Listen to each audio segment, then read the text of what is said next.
All right, Grand Rising, my fellow Eternals, fellow Imagination. Welcome again to another sunny Sunday of the One Great I Am Awakening. Now we were on a little sabbatical, but we're back now.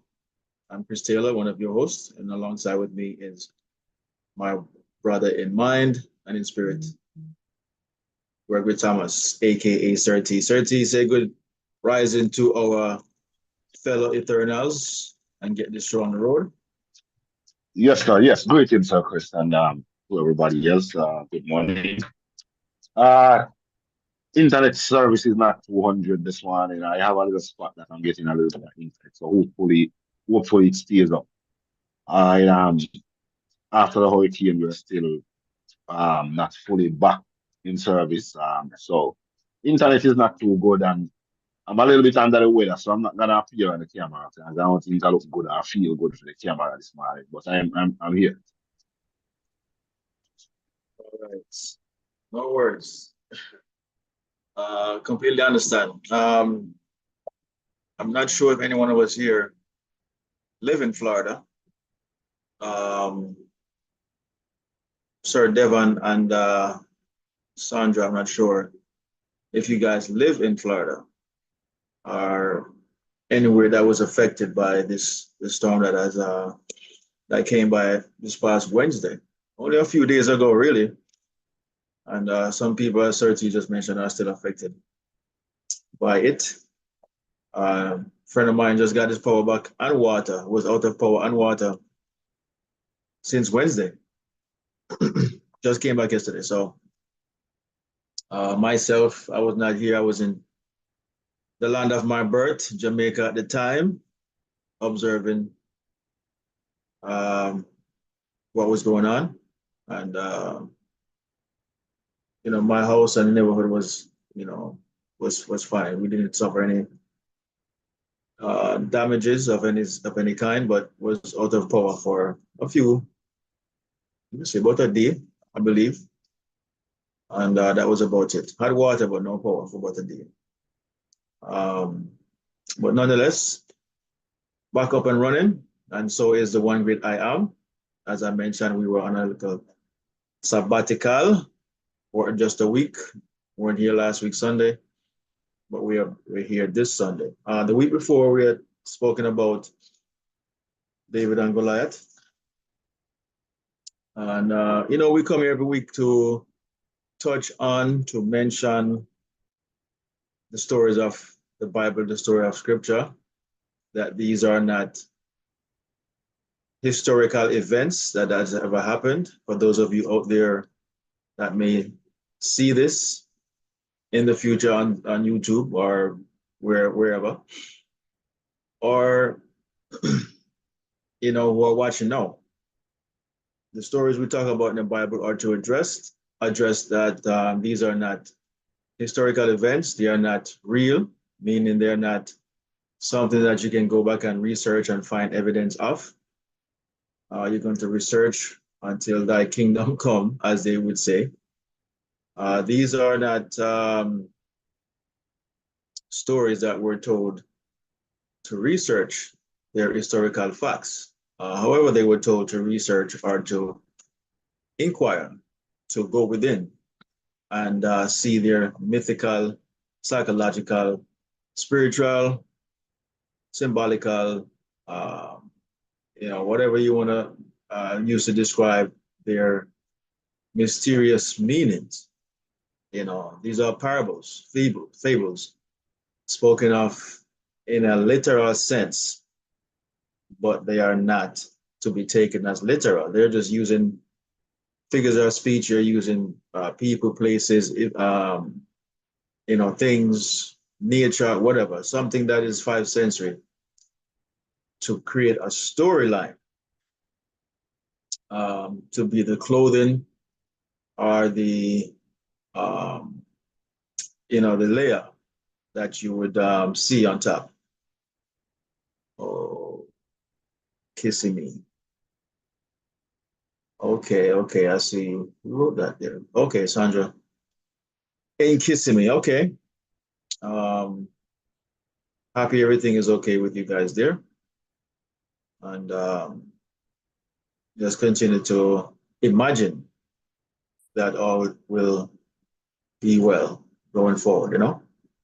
But as I was saying, you know, the book, the Bible that we call the Bible, has no historical facts in them, and we are here every Sunday to stress that we're not here to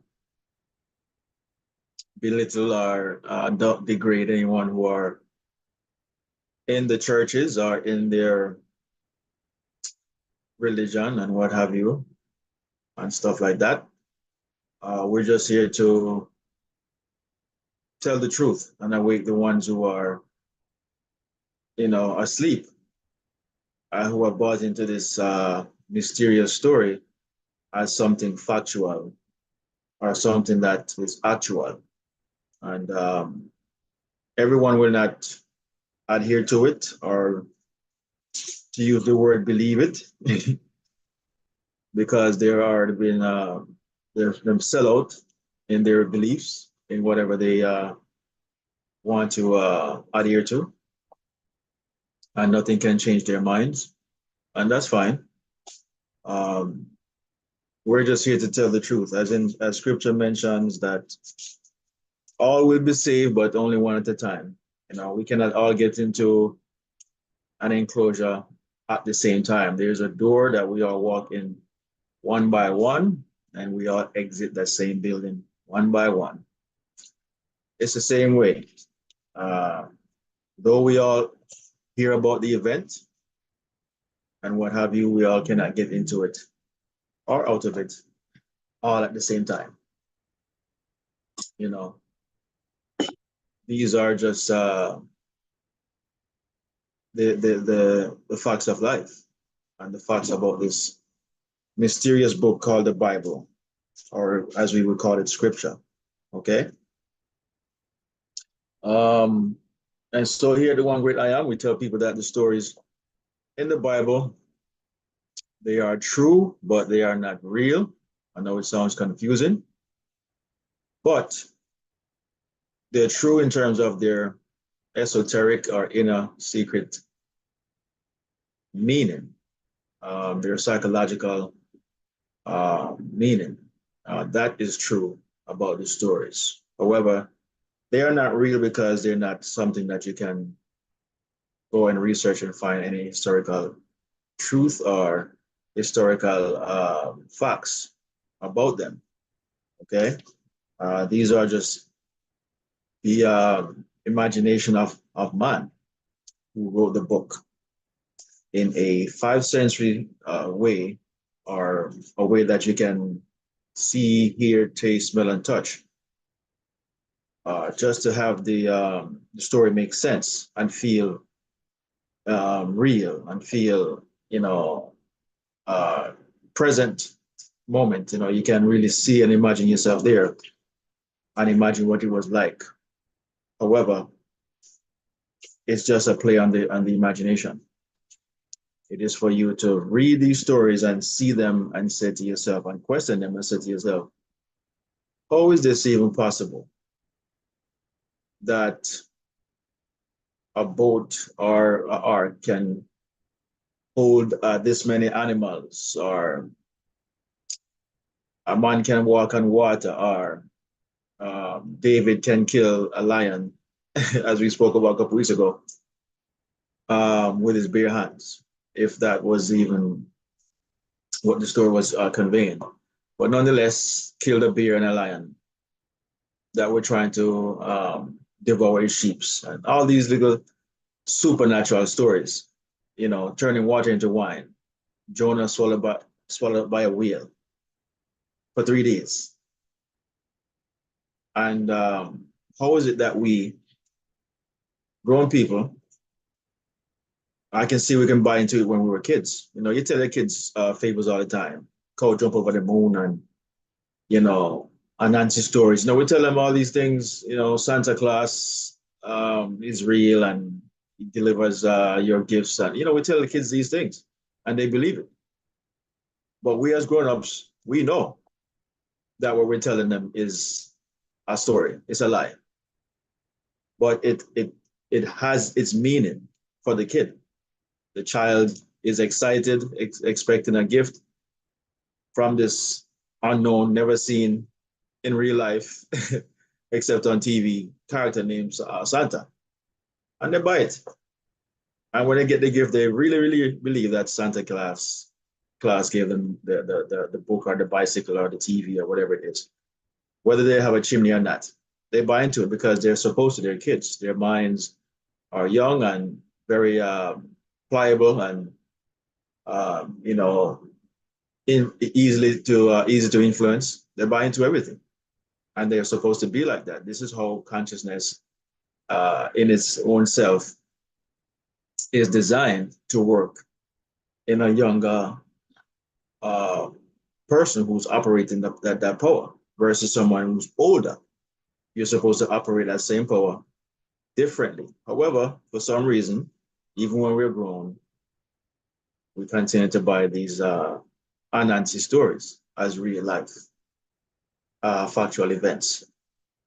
When are we going to come to our senses to know that the Bible are just full of stories and they're not full of history? Yes, sir, T. Yes, sir. Yes, sir, Chris. You know what I find out?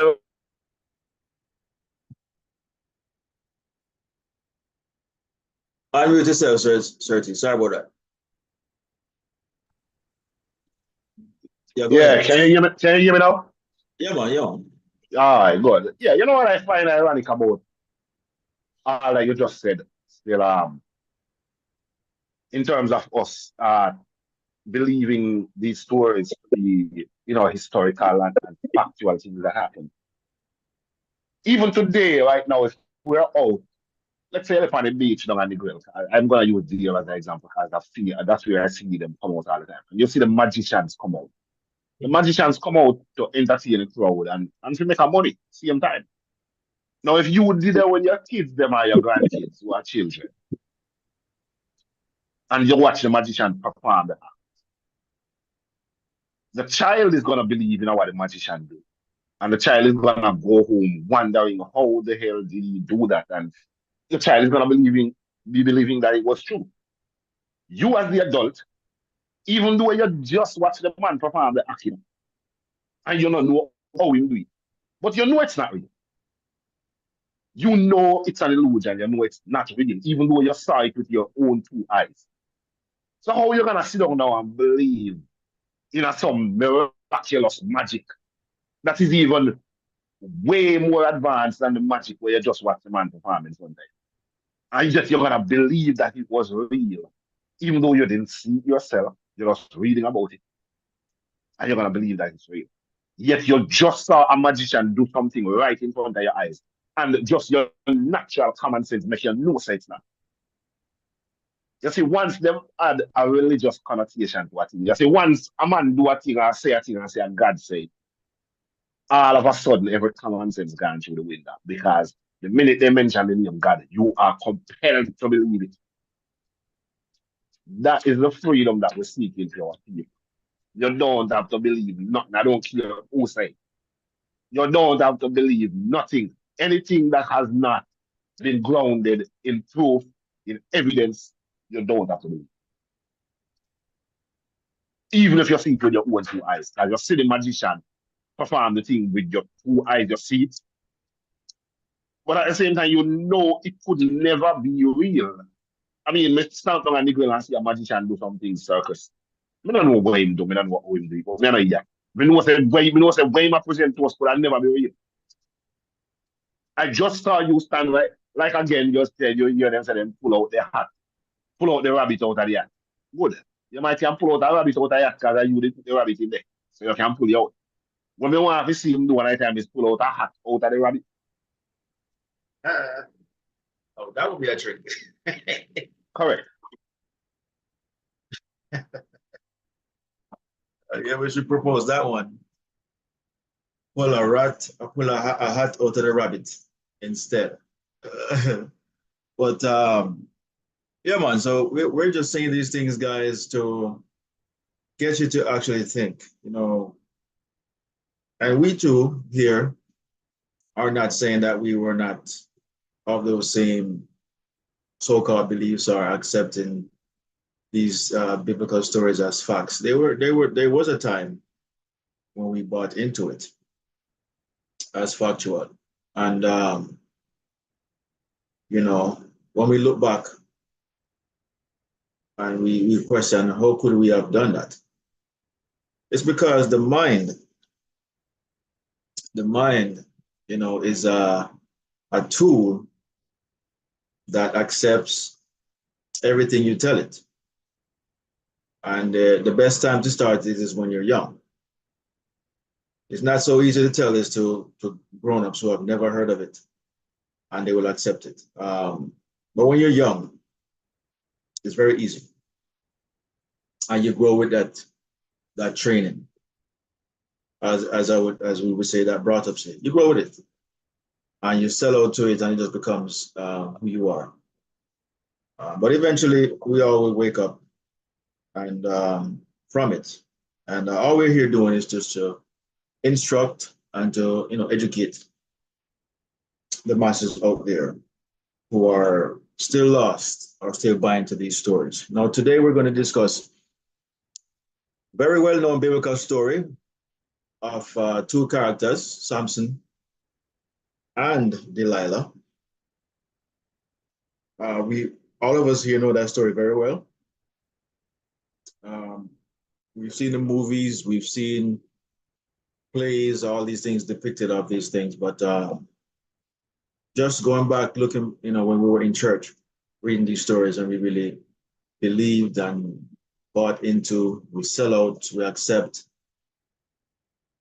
Because of our imagination, we could imagine these stories and why they're being told. And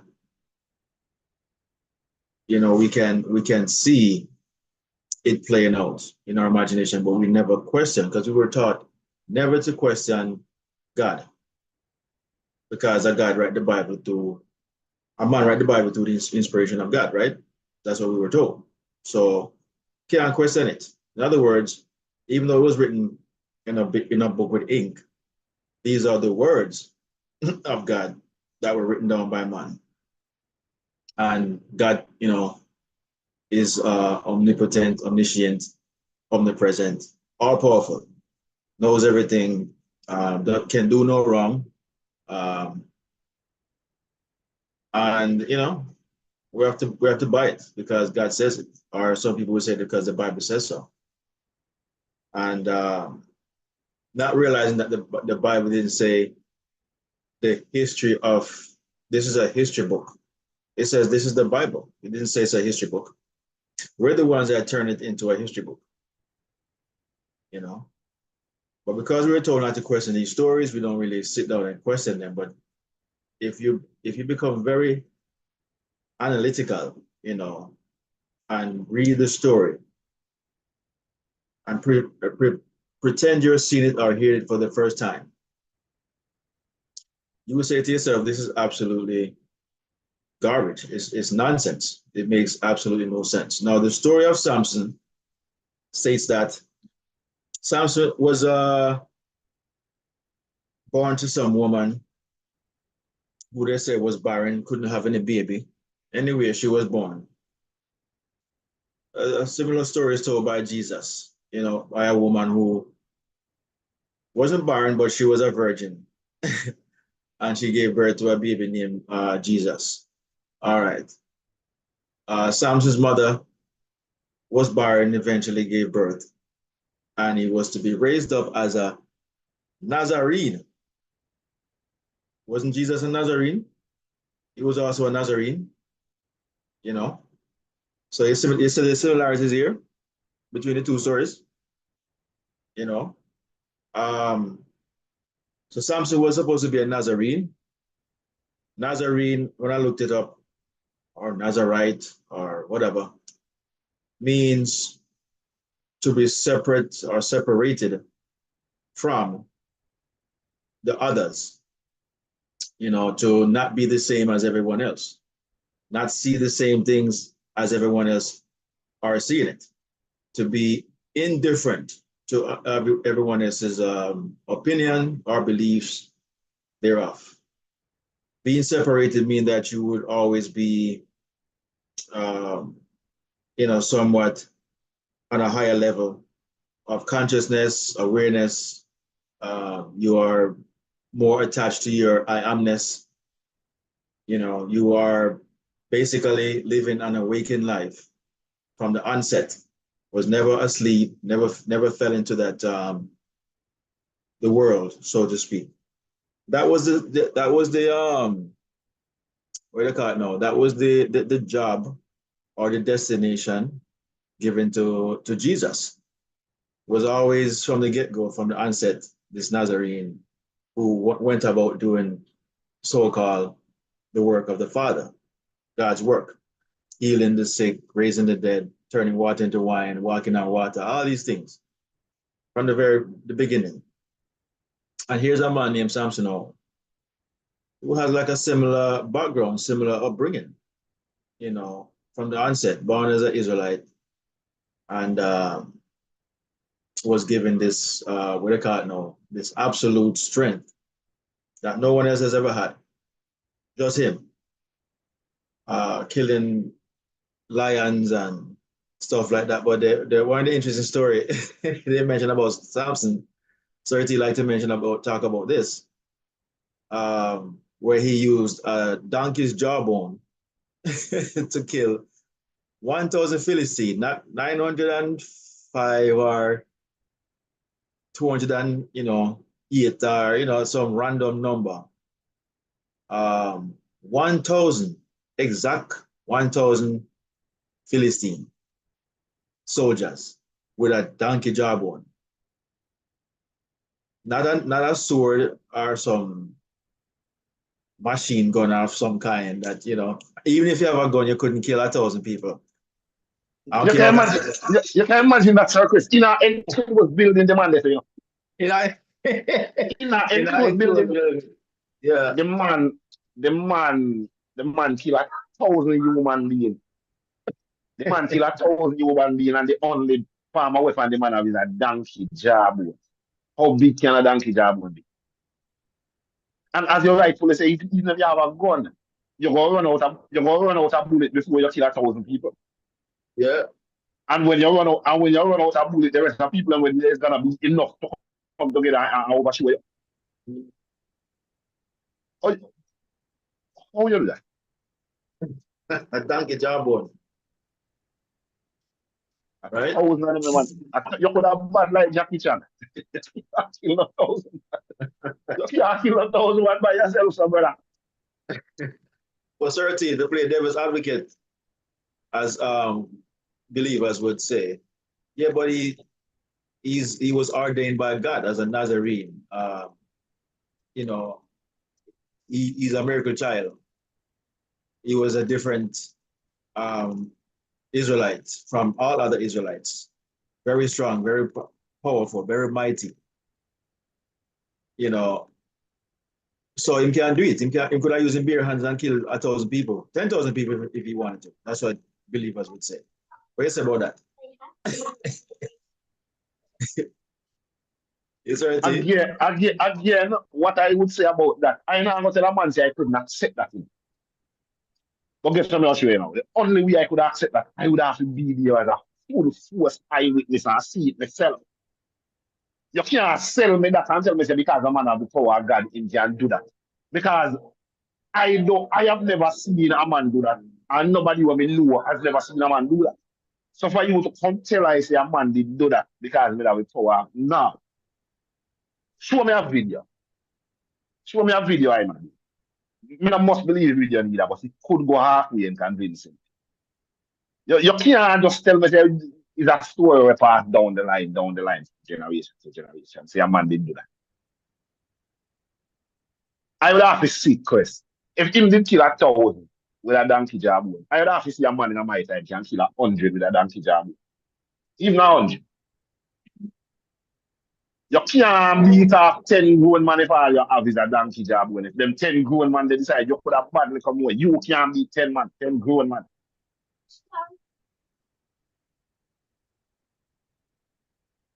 Absolutely. Well, yeah, and we're seeing this from a very practical standpoint, not supernatural as the Bible speaks about it in that sense. We're using our five senses. If you're going to use real people depicted in the Bible that lived, you're telling us that these people had five senses just like we do now, and we haven't seen anything like that done ever since. And these things should have been ongoing if you want people to accept it. In other words, when the Wright brothers made the airplane that was so-called impossible, difficult, how could you make a flying, um, how could you make something that would fly that weighs so much in the sky? Um, it doesn't make sense to the natural eye and stuff like that, that you can see something so heavy. But in the laws of physics, the gravity and the law of lift and all these things these guys studied, they realized that it was possible. The weight of the plane is of no significance in this case, because the weight of the wind and the airspace is far greater. Um, so physically, it makes sense.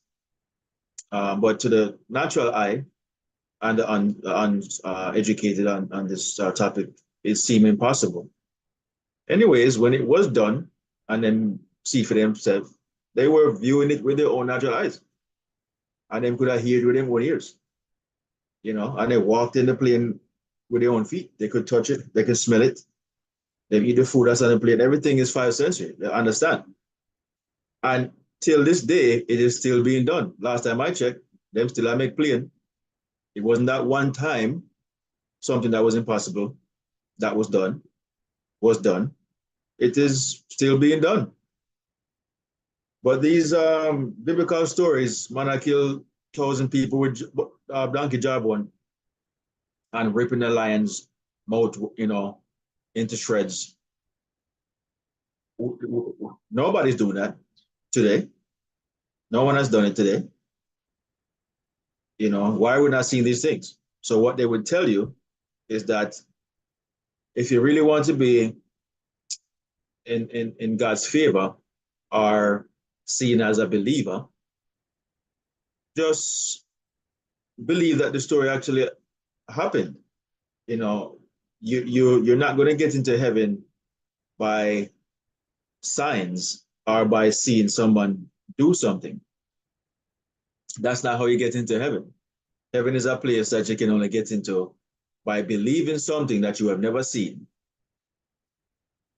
and you will be favored because you stay steadfast in your belief, even though it's something that you have no proof that it ever happened, ever existed.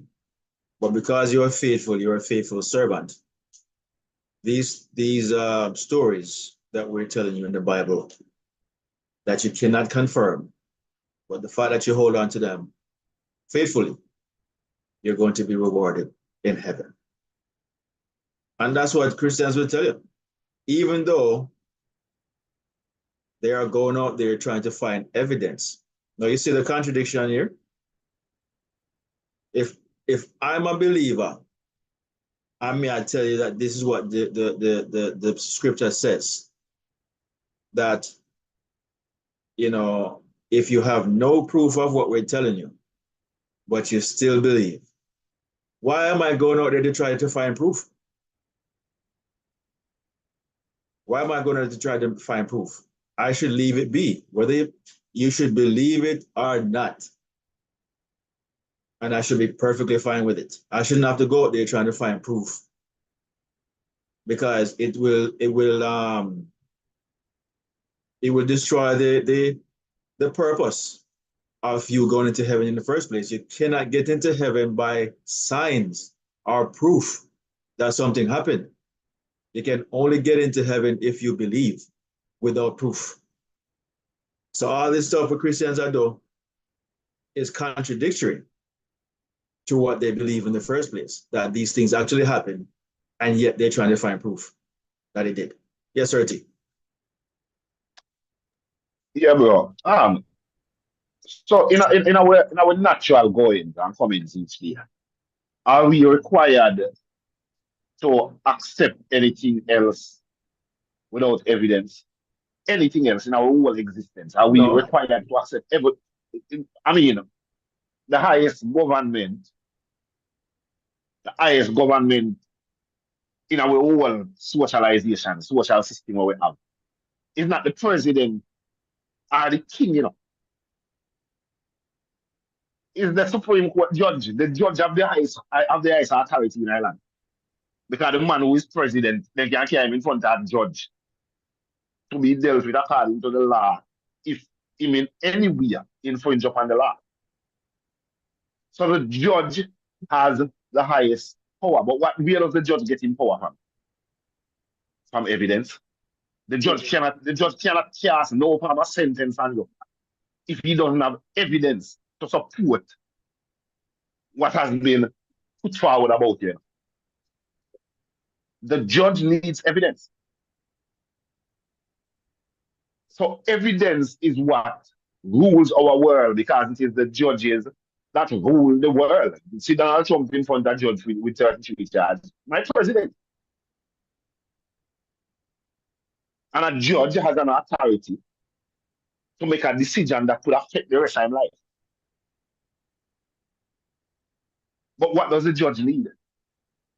Evidence. evidence. In this case, the judge gets the evidence and still refuse to use it. Exactly. Yes, in this case, the judge get the evidence and still refuse to use the evidence. But that's another story for another time. But evidence is what rules all moral codes, all morality, every decision making, everything in the world of logic must stand on evidence. And nothing else that we do in any other sphere of our life, I mean, in the world of medicine, in the world of economics, in the world of politics, in the world of sports, in the world of everything. Evidence is what stands supreme. When scientists have them inventions or whatever, they can't put forth something as a law without evidence to support it. Before the evidence comes, all it is it starts as a hypothesis and then becomes a thesis. When the evidence comes to support it, and I mean repetitively, because anything can happen randomly one time. What did I just say? I say anything can happen randomly one time. If you are not able to repeat what happened at will, then that is no, what you're saying is a law that brings it into being, is no law. The law is only the life it works the same way every time. Otherwise, that law is still under investigation. It's still a thesis. So this Christian God that exists somewhere, always doing all these wonderful things to people and have all these powers and go come one day come do all of this and the dead in Christ gonna rise first and we shall caught up to beat in the year. You know what is the matter right? That thing there, about where them said in Paul. Notice what I'm writing in the scripture. Somebody can fact check. Don't quite recall exactly where and which one I Paul letter them the right thing. But him said, the trump of the Lord shall sound, and the dead in Christ shall rise. And then we, the pronoun that he uses is the pronoun we. So then we who are alive and remain shall be caught up to meet him in the air. Listen what the man will write it say now. Him say, at the last trump, the dead in Christ shall rise first. Then we, that means him include himself, who are alive and remain, shall be caught up to meet him in the air. So the man will write it without the persuasion and say, him is gonna be here when that happens. That man gone. Every man will come after him gone. Every man will come after him gone. Just left our grandparents. I don't think none of we and just have a great grandparent alive. One of we are two of we might have a grandparent alive. So all left on the earth right now is our grandparents and we have full grandparents. And full people, man. That's all left on the earth. So all them other people and all them other generations were before us, including Pa. When it said we shall be caught up to meet him in the ear. And after that, there's gonna be a new heaven and a new earth and all kind of foolishness. So we there now as evidence said that never happened. You know. With them a thing said that what not happening, because we there for the same earth and look for the same heaven. So the new heaven and one of them dead God believes a new heaven and new earth go come. And we are here to prove that it does not come at the same heaven and the same earth. And no man not caught up to me, nobody no way. So how long are we gonna continue building? How many generations down the line does this thing have to proliferate before somebody investigates and realize it? This is an illusion. The man will write that thing there. What was he dreaming about? Well, so because one man write that thing, then the whole world is gonna be fooled by some illusion that gave rise out of the head of one man. So of course we have to do better than that. 2024 now. Ignorance might have been accepted in my grandfather's days. Because I don't know if my grandfather, I don't know if my grandparents ever walk into a library and them banned. I don't think them whole life they read that. So ignorance might have been accepted then. But today me and years, brother, phone we have in a yard and every information on it. Stop check things. Stop believing foolishness. Surface. You're touching on something important there. Ignorance, the word ignorance means to ignore. And that's what's going on right now. People are, in those days, 30 with the grandparents and great grandparents, even more so. You can't blame them for them ignorance because it was not something that was evident to them. You know, they never have the faculties of reasoning at the time to question certain things or whatever. In the situation that they were in, you can understand. Slaves, learning a new language, the world being as big as it was, you know, at the time, it wasn't small like now. You know, you don't know who exists and who lives where and what have you. So it was a different time. But people of today are really ignoring, you know,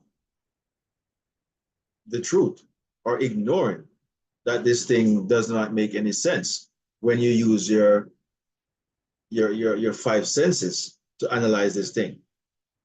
Them see it, them analyze it, something don't smell good, as they would say, something smell fishy, but they ignore their intuition. They ignore what their mind is trying to tell them, that something not right. And they still hold on to, well, let me tell myself, me believe. My grandparents believe, great grandparents believe, my mother believe, father believe. And they said, if I continue to believe, I will wake up one day, like Paul said, and get caught up into the rapture. And that's what they might do. They have sell out to this belief thing. That's why they start use the word now, believer. It's a new, we call it now, subliminal word, you know. The word believe now is a subliminal message. 30. So Chris, yeah man, what you say about the ignorance, it's a real thing. Because watch it. Contrary to what is accepted out in the general world out there, and that word ignorance. Ignorance does not suggest the lack of knowledge. You can't be ignorant about something where you don't know. You just don't know that something where you don't know. You don't know nothing about that. You are ignorant of something that you know, yet you refuse to accept that you know. like these people. You think that the man them where say them believe in, you think that they don't know no God, man. They know. They just choose to believe that there is one. Even though knowledge, not them who feel that knowledge, they have never experienced this God, and they know that. They are being ignorant. They are ignoring the facts. The facts of their experience has shown them and told them that there is no God and there is no devil. They have never, none of them can ever tell that they've ever experienced either of these entities. To a fact. Nobody never seen of God, man. Nobody never talked to no God and God talk. Lie. I didn't talk to no God and no God talk. So, Chris, listen to me. You're a human being like everybody else. You're a virgin. You see anything at all that's seen, hold on, unforeseen, unheard of to you, and because you know real. You're not idiot. Anytime somebody says something to you and right away it's a stitch up, you know, come together. Because it's not together. So you say the same things where you question, where you been questioning them things since you're a child, where you think you're smart everybody else, why you did a question. No, it was a child, them a question it too. They are just obedient. They've been told not to question it, so them keep to go over they go keep and ask themselves a little question and then they just get free and not question it as well. And then you have a rebel like me, you know, with no, sir, that's all right to me. I'm start to stay wide a bit. Not smart, you're smart about them. The same things where you question them, question it too. Them just obedient and you're a rebel. I know be an obedient slave, brother. You see slavery? You see, if I did the around in a slavery, brother, one out of two things what man. Either me go dead early, them or kill me early, or me be a hero with people are about 600 years later. As I am not taking that lane down. No, sir. No. Before this, son. One, you have to rebel, as they say, against the machine. You know, the government, the mind controllers, you know. There has to be somebody who rise up and rebel. And that's what we're doing here. Not in a derogatory or physical or so-called, you know, evil manner. No, we're rising in consciousness. You know, this is how you separate or kill this machine, is to rise above it. Can't be on the same level. You know, as them say, fighting fire with fire. You fight fire with water. You know, water have all the power over, as hot as the fire be. The fire has no power over it. Absolutely none. You know, only if you hide the water in a pot. Then you can, the fire can, you know, consume the water in a sense, in terms of causing it to evaporate. But if that water was to fall on top of the fire, it don't fall. You understand? And so that's what we have to be. The government is this fire that continues to burn. And we have to be water. We have to rise in consciousness, higher and higher consciousness, so we can see above the madness and see for what it really is. You ever notice that when you're above, like in a plane, everything, you see everything for what it is. You see the shape of everything. When you're on the ground, you can't tell what is what. But when you're above, everything is in full view. And you see for what it is. You know, we have to do that in consciousness. And we have to see these stories for what they are. You know, we cannot be on the same level of what the story is telling in terms of the physical portrayal of the story. You know, we cannot be on that same plane. We have to rise above it and see what is it trying to convey. Because if we, as I said, if we were to read a story about the cow jump over the moon as an adult, I will see the moon at the sky. I will see the cow on the ground. Cow can't jump over the moon, literally. We know that. So we have to find the inner meaning. What is it trying to tell us? You know, Santa Claus coming down a chimney. We say a chimney is this narrow and Santa Claus is this big. How in God's name you believe something like that? Common sense will kick in as an adult until they say, this makes no sense. What is it trying to convey? What is it trying to tell us? You know, and you go and research, you know, what Santa Claus means and what the chimney means and gifts and all these different type of things. You research these things. You try to go back to the origin of the story, not go to the North Pole to see if Santa Claus actually exists or if reindeers can fly and all these things. In the movies, reindeer fly in New York and Florida and everywhere else where they don't even have snow and them are flying at these places. Now, it should be apparent to you that this is just a story and we cannot take it as at face value. But there's something about the Bible that causes us to do that. Something about the Bible that causes us to do the opposite of that. We used to take the story of Santa Claus as a real thing. As we got older, we realized, say, this doesn't make sense. It's just a story. Even though parents continue to tell their kids about Santa Claus, me never tell my kids about Santa Claus and all these things, but parents continue to tell their kids about Santa Claus and all these different type of things because they know that there is some value in it. And so they tell their kids about these things, but they know in time, just like they did, the kid would no longer bite. They would see through it and realize that, oh, this was just a story. Santa Claus is real, just a story, entertainment, whatever. But for some reason, the Bible has grown folks trapped in this matrix that these stories actually transpired. Even though we can't see anybody doing these things again. Even though scripture says that we will be doing the same things that were done back then, nobody now do it. So why are we holding on to these stories?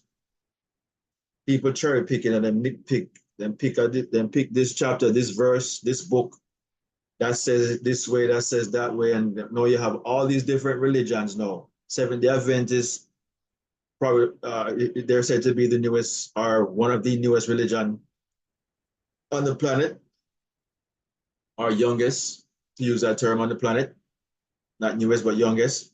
And they're Christians, but they're not the same faith as Church of God, who are also Christians. They're not of the same faith as Jehovah's Witnesses, who are also Christians. You see the foolishness? So these people are all Christians, but they cherry pick from the Bible what they should practice and what they should do and what they shouldn't do. And they war against each other about the same book that they say is true. It is absolute madness. How could all the book be true, or in their case real events, and yet they are having indifference or difference of opinions on which is the right God and right day to serve God and all these different things? Why there so much confusion? Why? Because they're taking the Bible literally. If they were to take it as we do here, spiritually or psychologically, metaphorically, parabolically, if they were to take it like we see it, that these things are just, exaggerations of the mind, written to be seen as something literal, but is hiding the inner meaning. If they were to understand that, then there would not be this confusion. There would be a oneness of understanding right from the get-go that this is not a book of history, but a book of mysteries of the mind. And we would all recognize that, wait a minute, we all have a mind. We all have the same mind. Your mind is different than mine. Maybe what I know is on a higher level or a lower level or the same level. It's just those three things: same, higher, lower. That's it. But yet it's the same tool, you know. And we could learn from each other what you know, what I don't know, so on and so forth, you know. But these guys are taking the same book and creating this war. So we have all these difference of opinion that's created these wars now through the Bible, you know, with the Israelis, what they call themselves now, the Israelis, um, and the what do you call it, Palestinians, and of course they have the Christians and the Hebrews. Those two don't like each other, which is pretty interesting because Hebrews are Israelites. Last time I checked, and Israelites is said to be the birth land of Christ, the birth people of the ancestry of Christ, and Israel is where Christ was born, and all these different things. And Jews live in Israel. You see the mix up? It's a bunch of rubbish, you know, because they buy into the Bible as this physical, historical book. And if they start looking at the stories as what they truly are, they're personifications of the mind, you would not have this indifference going back and forth about who's right and who's wrong. You would be working together to, as we are doing here, to decipher what the scripture was trying to tell us. Who are these? What are these names? Name in esoteric practice means nature. Okay, a name of something is the nature of something.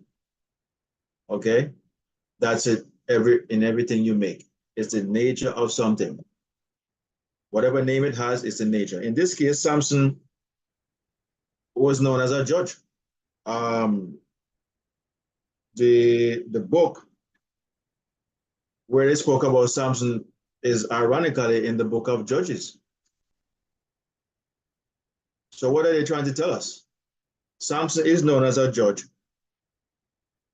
Um, it's written in the book of Judges. His father was named Manoah. And I never inquired about this before, but I never known the name of Samson's mother. And you will see that in the book, the Bible, you know. They always talk about there was this man, or there was this woman, or there was a certain man or a certain woman. No name. But how could Samson's mother don't have a name? Anybody know, Sir T? Have you ever heard of what Samson's mother's name is?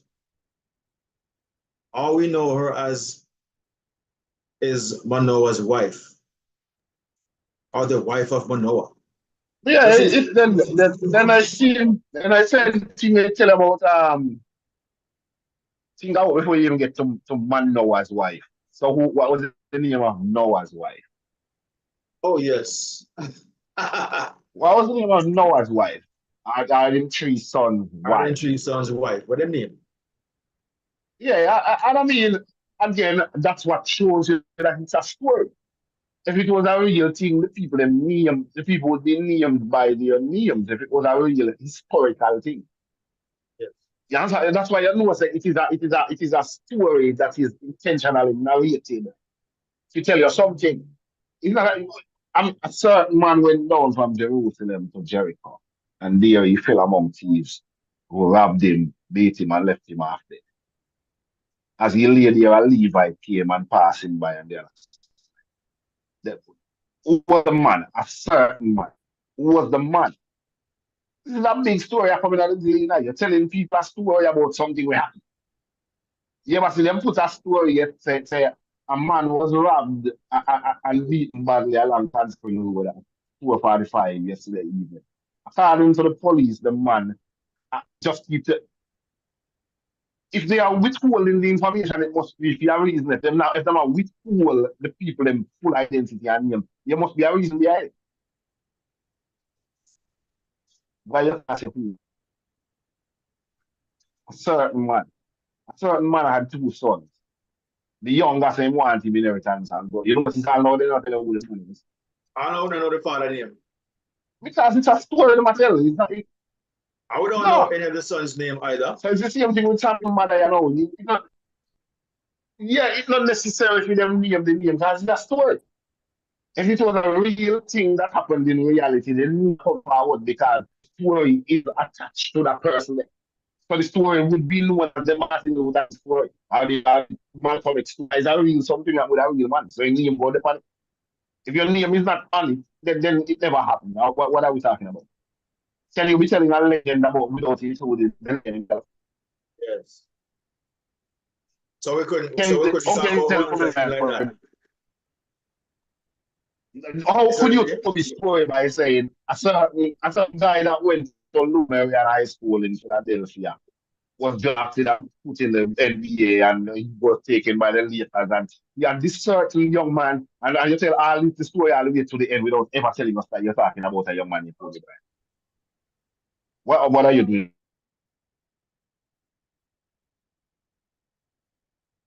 So you're only going to say a certain man because you're trying to convey a point, some kind of lesson, and the name is not necessary to mention or give.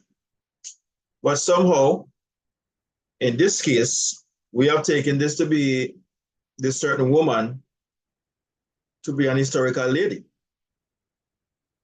Or she's known as Manoah's wife, or Samson's mother, was never given a name, and no one has bothered to investigate it as to why her name was left out. You know, I'm looking at, you realize the similarities here, Sir T. I mean, if I didn't really catch it. Manoah and Noah. Let's see him name that. Yeah, man. Yeah, man. But all the stories, the whole of the stories in the Bible it's just it's just, all the stories are telling you the same tale. It's giving you the same information. And the writer is just it's just telling it in a different expression, a different format of saying the same thing over and over. That's why you find characters repeat. You find things in the Pharaoh story in Egypt. Them kill off all of the firstborn young boy them. In the Jesus story, them come again and them kill off all of the young baby boy them. And it's just the same story after the same story over and over again. That's why the stories are so similar. When the man said about prophesy, you know why you can't tell what will happen next. Because of what happened before. Mm. And of foresight no man have where he must see in the future. He doesn't know based on what happened in the past. It's a certain behavioral pattern where you see a one, you know exactly what happened. It's natural. But why do you know right now, say when you see a young boy in a Jamaica, let's say in a Jamaica, since I left a week, and you see him with 14, 15 and in top gas school, and then start hang with some boy where all I'm wanting, some bigger boy, and at night time they will hang out on corners. And do you know what's gonna happen next? Oh, you know it's because he's a prophet. Now because you see it before, you know, so eventually he's going to go to jail, or police go kill him, or when I see him friend, they went man will kill him. Yeah. Yeah, it's not there how you know. You know the end before the begin from the beginning. So you see what going on, you know what next. I don't know suicide you have, you're not clairvoyant. Everybody you see it and what some people just deny. It is ignorance to refute such things because you see, you know, everybody know how you know. What you think you know, as far as you want. No, it's a very obvious thing, and that's what the pattern reveals. Everybody know a pattern. Pattern. Like that word. And that's what the Bible is. The Bible is a book full of patterns. we never tell us a crisis. Crisis is the pattern, man. You know why you never say that here? All the time. All right, good. What's your name? Florence Scovel Mhm. calls it the perfect pattern. Perfect pattern. Yeah. The perfect pattern. The perfect pattern is as you give, so you receive. As you give what? Attention. So you receive what? Awareness. You give your attention to something and it comes back to you and you become aware. You become aware of that thing. It's like you ever buy a car yeah, and after you buy the car, everywhere you drive on the road you start to see them. All of a sudden. Yes, they were there before, but you weren't giving attention to them, so you weren't aware that they're there. So attention brings with awareness. When you give your attention to, you're gonna start to become aware of that evidence in your world. So the perfect pattern is when you are able to master that. When you're able to at will foretell your awareness based on your attention. As you know what you're gonna be giving your attention to, so you know what your awareness is gonna be. That's how you live your life in front of you. You can't live your life in front of you. What do I mean by live your life in front of you? You can't see, you can't do nothing about what 2000, what happening in 2018, 2017, 2023. You can't do nothing about that again, that part of your life there, you cannot correct it. But you can correct what happened in 2030. Come right, yes or no. True. So you can live your life in front of you and stay behind it and steer. Be the driver of the vehicle. Be the driver of the vehicle. Absolutely. Now look at this right here, 13. Last some time ago we did Noah and the ark.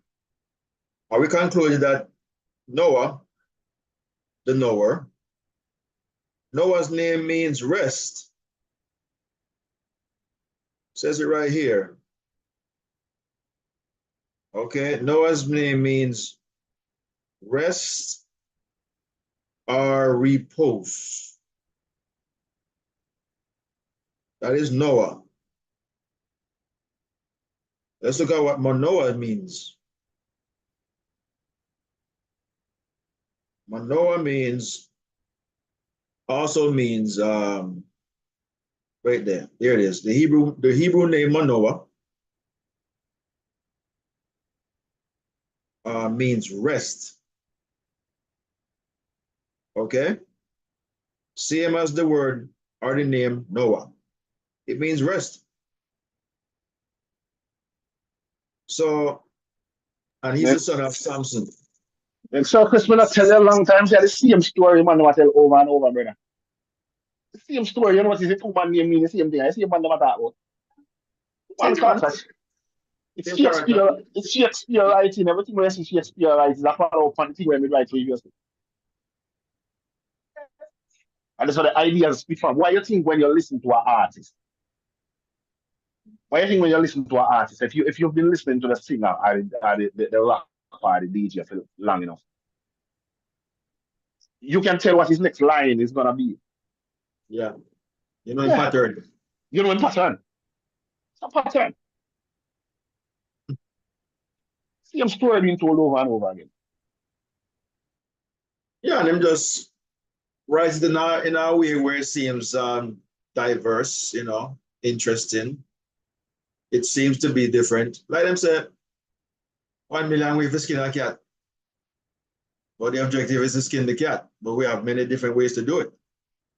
But we are going to end up at the same place. All roads lead to heaven. Every road going south leads to Miami from where I am. But there are just different ways to lead to Miami. The experience is going to be different. One might be fast, one might be slow, one might be in between, one might full of stoplight. You understand? The experience is going to be different. But we are all headed to Miami.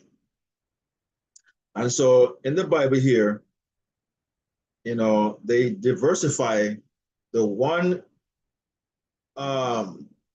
point that they're trying to make in many different ways. You know, when a teacher gets up on the blackboard or whiteboard, or in these days, the digital screen that they're using now, the teacher might have different ways to show you how to work out the math. One child might get it and the other does not, and so they work it out in a different way.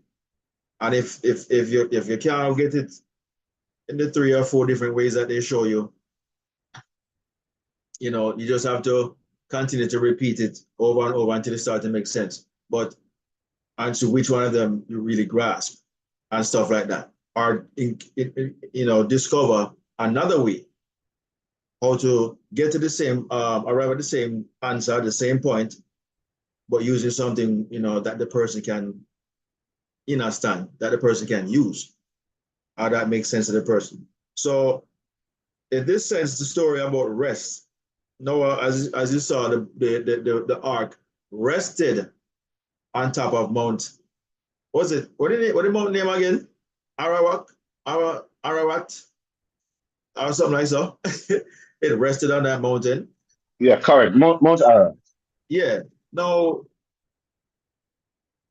they've gone out of their way trying to find this Mount Ararat, and they've been naming places in the regions where they said the ark was, to say that's where the ship rested on this mountain and what have you.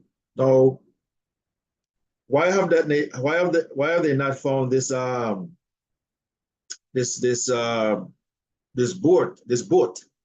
that was rested? So the boat rested on Mount Ararat to signify the meaning of the name of Noah.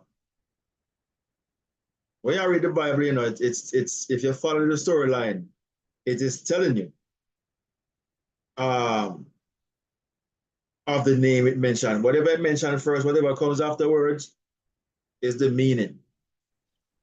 Yeah, No, sorry, no, so sorry. Chris, yeah, man, and the writer, and I mean, a good writer, even today, whether it's in journalism, whether it's a songwriter, anything, any artist, what a good journalist does is he makes a focus on the subject, whatever the subject of that paragraph, that poem, that whatever the subject is gonna be, he makes a big deal of it in the beginning of the paragraph of the writing. He introduces the thing at the beginning. He tells a story that connects all the way. And in the end, he makes another big splash about the subject that he started with. A good verse in a song, so it sounds, so it constructs anything that you write, so it constructs. So you see, now the Noah story start by telling you about Noah. And Noah was 600 years old and he had 3 sons. And God tell Noah, boom, bang, bang. And then he tell you about the flood and it tell you about animals and it tell you about all kind of thing. And in the end, it tell you, say, the ark rested on Mount Ararat. Rested. So we already hear our word rested before. Oh, at the beginning, for Noah first born, before he born, his father said him go name him Noah, and that he named Lamech. Lamech said him gonna name the boy Noah. As a matter of fact, it was told to Lamech that he should name the boy Noah, because he shall bring rest unto his people. So the story introduces, it starts by introducing Noah at rest, completely at rest, not in born.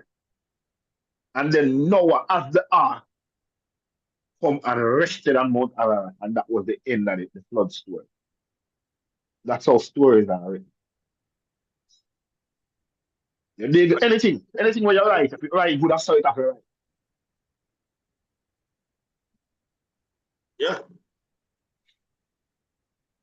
And you there, Serti? Yeah, the fact that he landed on top of a mountain.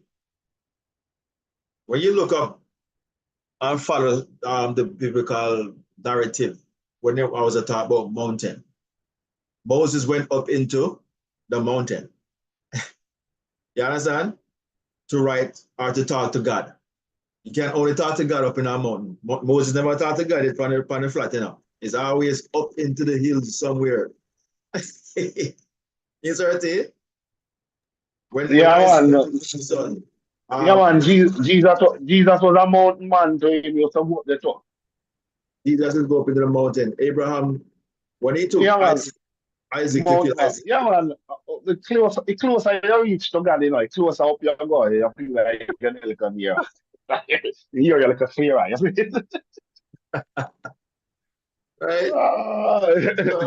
So it is telling you right there, you are to always rise above the level where you are now in ignorance and rise above that. To ascend, to go upwards. And then use the word mountain. These are just figures of speech now. These are just symbolic writings, you know. They use the word mountain to symbolize rising, going higher, not a literal mountain where you climb. You know, who in God's name have time for that? I walk around mountain every day if you go look for if you go talk to God every time and then come back down. It's nonsense. The mountain is already your consciousness rising and falling. You go up the mountain and you come down from the mountain. You rise in consciousness and you come back down. Whatever you rose up to know, when you come back down, it is with you. You have it. You have those commandments, whatever they may be. Now you can go teach it to the rest of what you learned in your ascension in consciousness. And you come back down to the level of the people that you rose above, and you tell them what you learned. And that's simple enough. So, as Never would say, you cannot know anything outside of what you are aware of. In other words, you're never going to know more than what you're conscious of knowing, unless you rise above what you already know. And when you rise above what you already know, it's like just like in school. We do it all the time, you know. You start at grade 1 and finish at grade 12. You see it?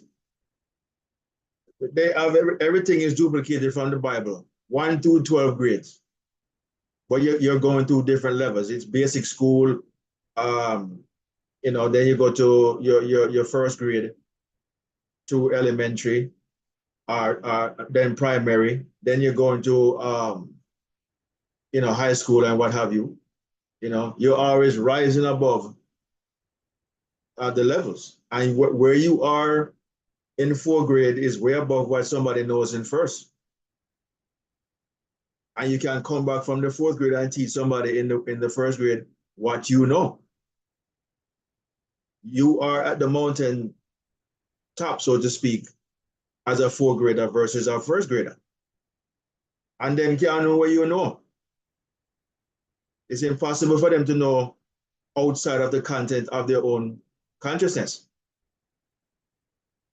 It's a scale that you rise up and down the scale, you know, to know and to come back and teach. So these are symbolic writings about resting on top of a mountain. In this case, we're talking about Samson and Delilah. We need to find out who these people are truly representing. You know, Samson, Delilah is supposed to be this lady that is beautiful. I think her name means um, it's not a derogatory meaning, as we were told, or as you know, we use in today's language. Let me see what it says, the meaning of Delilah.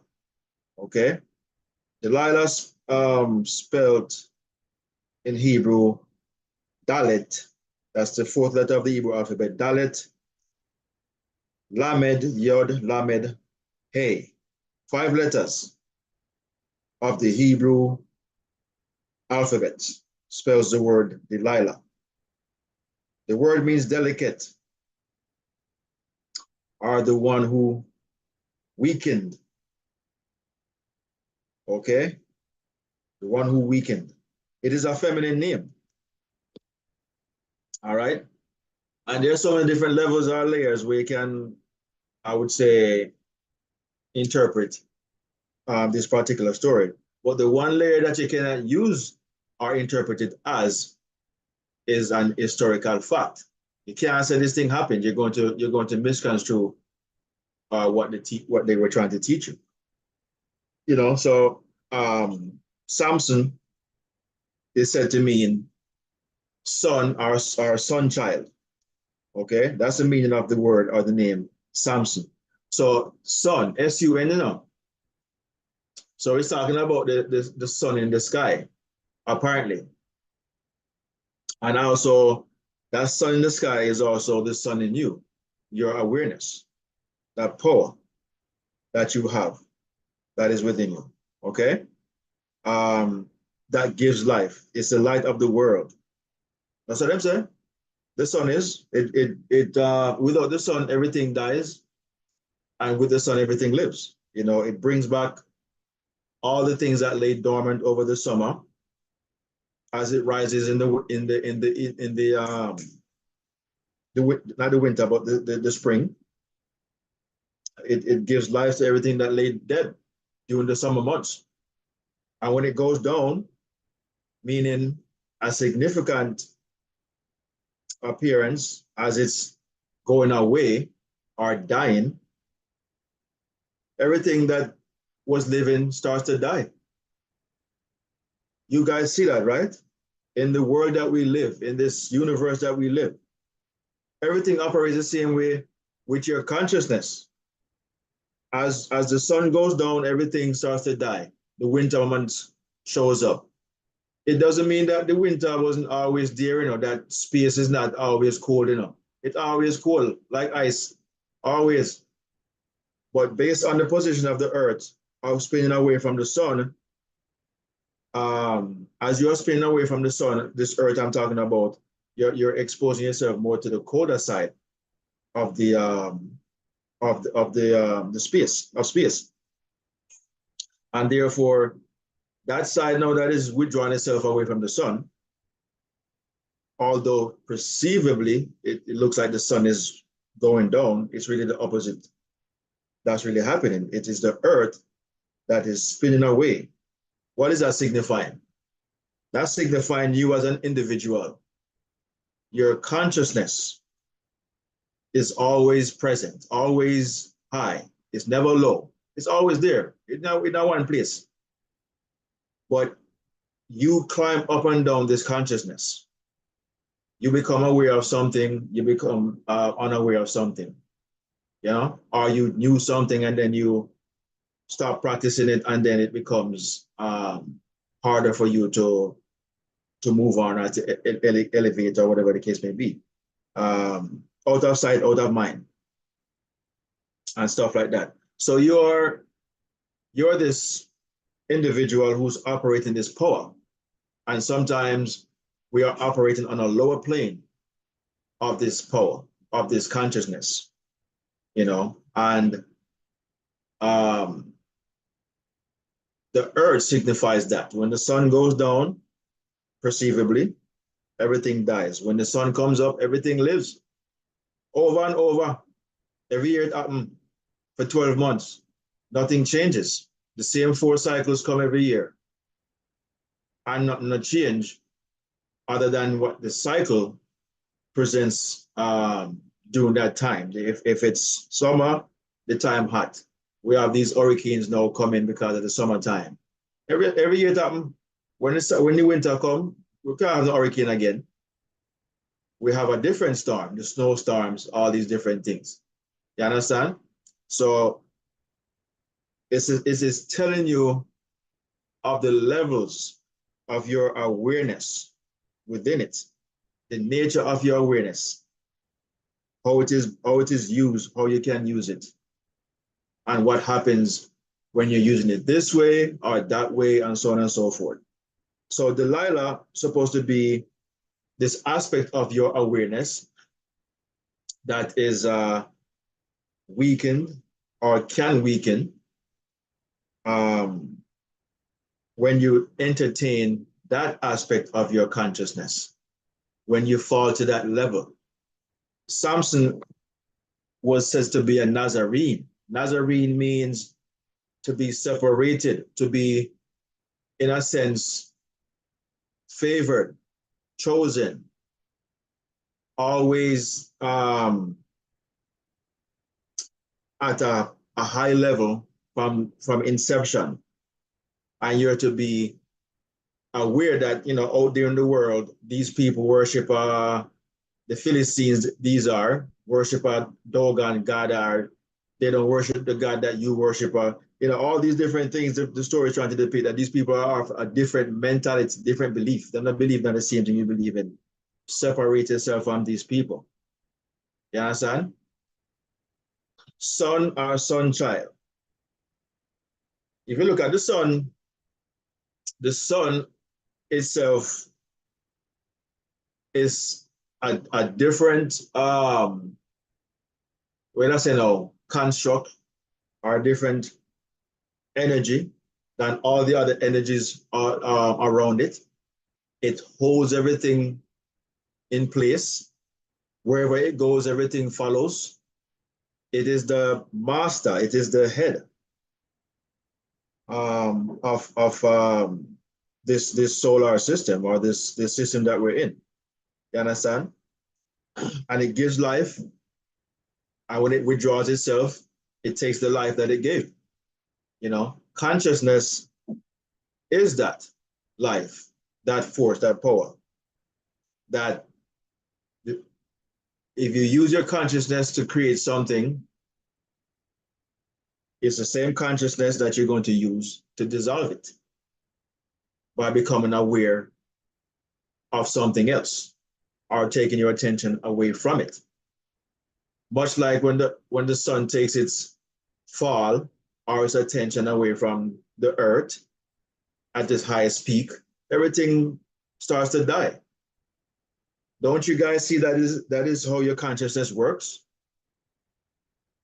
This Samson and Delilah story is not telling you about a man and a woman who existed at any time in history.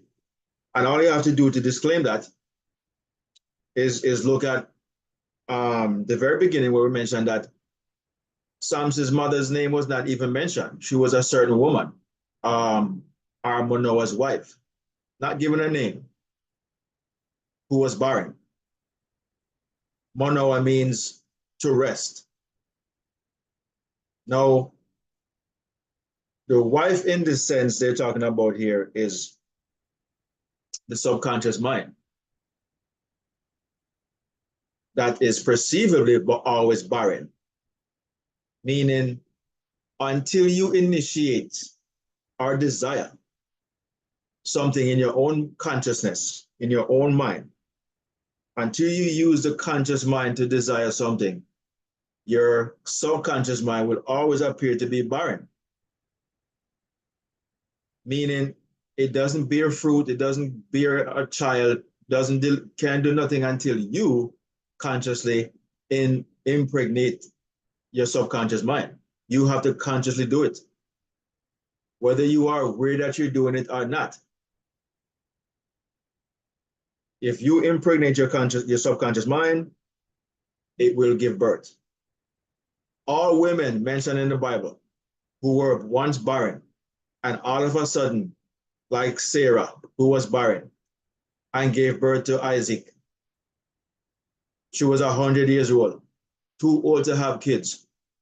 So she was using her, whatever name, concubines or whatever, to have kids. Abraham had Ishmael with Hagar, right? Now, she was at 100 years old, gave birth, and she was barren. I believe Rebecca was the same way, barren, and she had twins. You have to understand these are aspects of your consciousness. And in this particular case, this lady who is never named for a reason, because you're supposed to figure this out. This is the way they wrote in the East in symbolic terms. She represents the subconscious mind. Why is she not given a name? Think about this. We are mostly only aware that we are conscious, that we have a conscious mind, that we can see things, we can hear things, smell it, taste it, touch it. We observe with the conscious mind. Okay? It's the observer in you. It's the articulate part of you, right? But unbeknownst to us is the subconscious mind. We don't know, say it is there. We think all that there is the conscious mind. We don't know that there's a subconscious. We don't know that there's a part of us that gives birth to all that we perceive in our mind, whether it be good, bad, or indifferent. We don't know that. And so we come up with things like, boy, bad luck at the wrong place at the wrong time, or, massage. We use all these terminologies because we think there's another source out there, named the devil or God, that's pulling all the strings, causing these things to happen in your life. Unaware that there's a certain woman, an unknown, unnamed woman, who is an aspect of your consciousness known as the subconscious, which is below your awareness. That's why it has the name subconscious. It's below, like a submarine in the water. It's not something that you see on the surface. It is out of sight. So if it's out of your sight, it's out of your mind.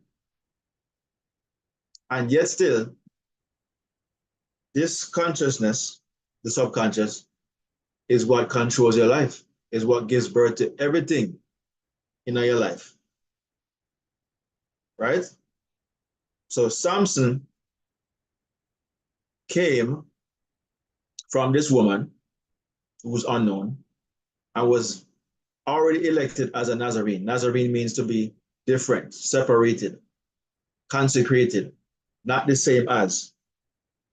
So was Jesus, a Nazarene from birth, and acted completely different from everybody else, going around doing the Father's work. As he said once in the story, don't you know I have to be about my Father's business? And him have a mother and father. What father is he talking about? His awareness. You have to be about your awareness business, meaning that you have to take control of it. The story of Samson and Delilah depicts you as an individual not operating properly as you were instructed to operate, are supposed to operate using your consciousness. You find yourself caught up in the world. The world is can be seen as a female. It's lovely, it's nice, all these different things, you get caught up into it. And you're weakened. Now you are whatever you were ordained with or to be. Because you, when they say they cut off Samson's hair, off his head, the hair just represents strength. Your strength is your consciousness. And they said he had 7 locks.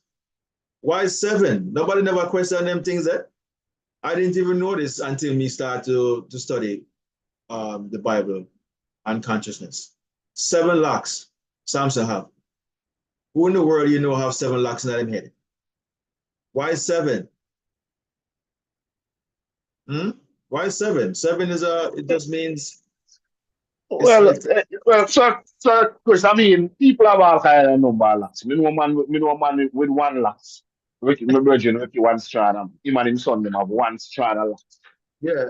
Ricky have 3 months till it's touch it. The 1 strand of locks touch the ground right now. 1 strand of lock. So people have 1 strand, people have 4, people have 5, people can have 7. I mean, it doesn't matter to them say have 7 strand of locks. Even if it's 100, they may have them could account it and say it's 100. But why would I need to know that today? That 14,000 years ago, man did have 7 strand of locks. The thing must be talking about, there must be a significance to the 7 why it is mentioned. So the alarming thing about it is not that he had 7 strand of locks in our head. What if people have that? The alarming thing about it is why was it necessary for you to tell me that he had 7 strands of locks in his head? How does that relate to the story where you tell me? So, Chris, you there? Yeah, so the logics of the whole thing is that there is a significance attached to the number 7 that is used to say he had seven strands of locks. Therefore, the writer, whoever is compiling the story, wanted you to know that. It would be like when the teacher give you a mathematical problem to solve. All the numbers where the teacher give you in the question, in the problem. Those numbers are your tools that you're gonna use to compute together to find the answer. So there's a reason why it is told to you. It is to inform you of deeper details of what the writer is implying to you. So when you read these things, you have to read it with an investigative mind. Like, why is it necessary? Why is it necessary for them to tell me all of that? So that's the significance of the whole 7 strands of locks. The deeper thing to understand is that the whole text is not the rule of life. The Bible is not the word of God unto no man. Your experience is the word of God unto you. If you want to use the term God, your experience is the word of. What does that mean? What do you mean on this? If your experience tell you say when you got too near to over this stuff, whatever happened to you every time you go over this?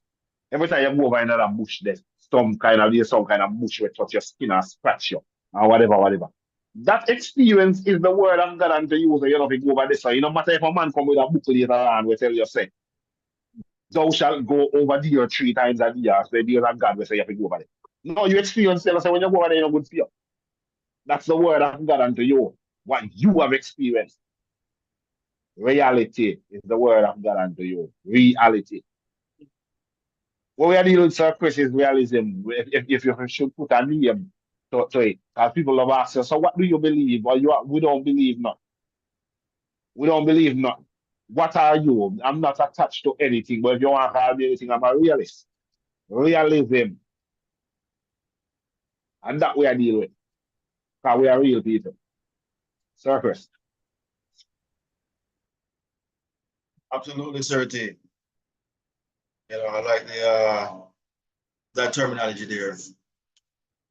Reality, realism. Something that you can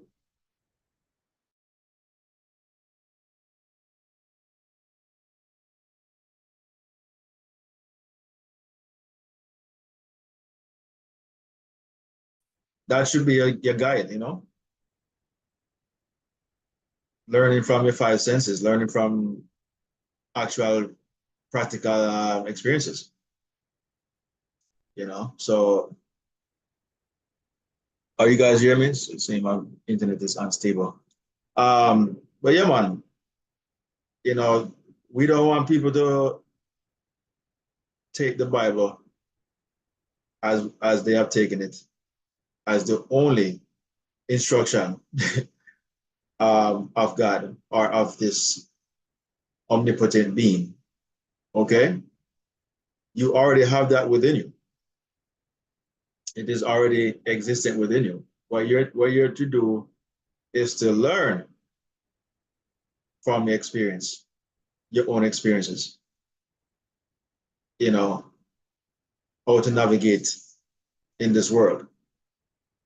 The Bible was written by Eastern mystics, people from the East, who understand this principle and turn it into a story that was misconstrued now, primarily by the Western world, as a literal historical book. And they know that it is not literal. These people know that it's not. The churches, primarily the Catholic Church, the Roman Catholics, they know that it's not. If they didn't know, they wouldn't be doing the things that they're doing over there. Trust me. All right. They wouldn't be over there messing with little boys and all this type of stuff if they didn't know that what they're teaching is a bunch of rubbish.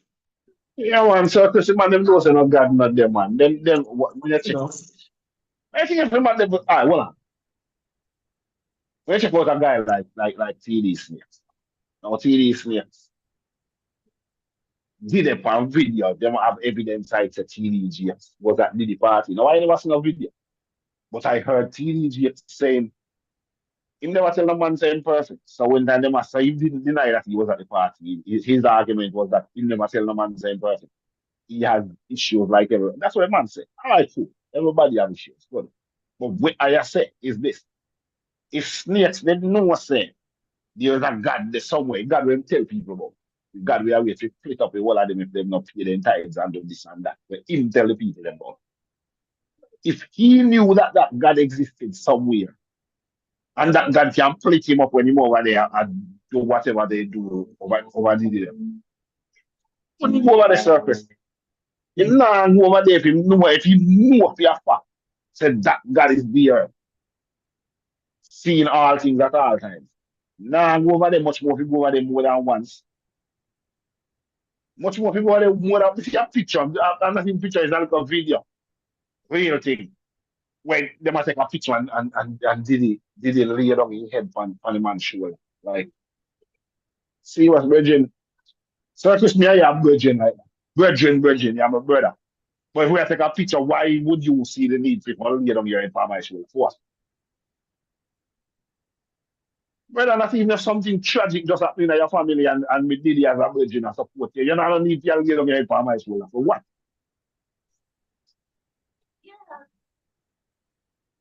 No, I know business with the man them if I saw the man them live, you know. If I that's a them thing, that's a them thing I don't condemn. But I am saying if you put forward a life that is exempt to them thing, and that you present to the people, and that's who you are known to be or supposed to be. Then oh come on. You know so that God not there, you could not deceive the people like that if you know say God there. You know, he must sell the people, he must sell the people them something that does not exist and selling it to the people them for money. And him know the people them don't know so the thing not exist, you know. But he knows.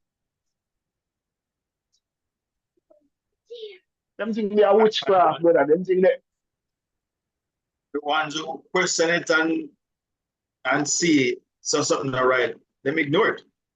them ignore it. Yeah. They're ignorant. They're ignorant.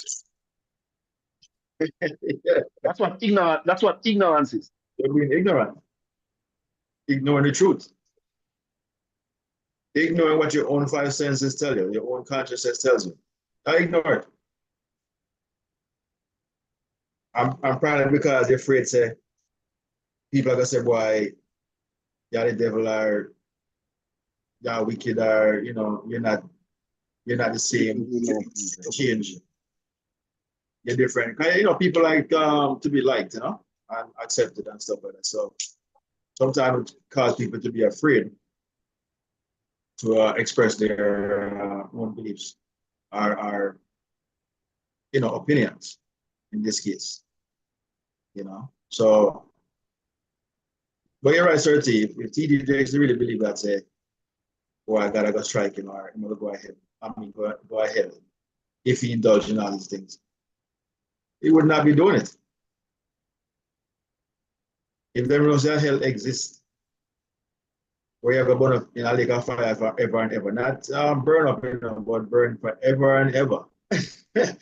And these things that you treat the people, tell about fire, I got burn forever now. No, if they had told us, and I had this conversation with a friend of mine who's a Seventh-day Adventist. If they had told us that, boy, you only got to burn up in the fire, you would get the money if you become Christian. I tell you, you became Christians not in the love of going to heaven, It is in fear of being burnt up forever and ever. Yeah, yeah. Because when you never, is it fear of the punishment, the fear of the fire forever and ever? I mean, just imagine that, brother. Forever and ever. I mean, every day or So you or were return it. you were asking now, sir.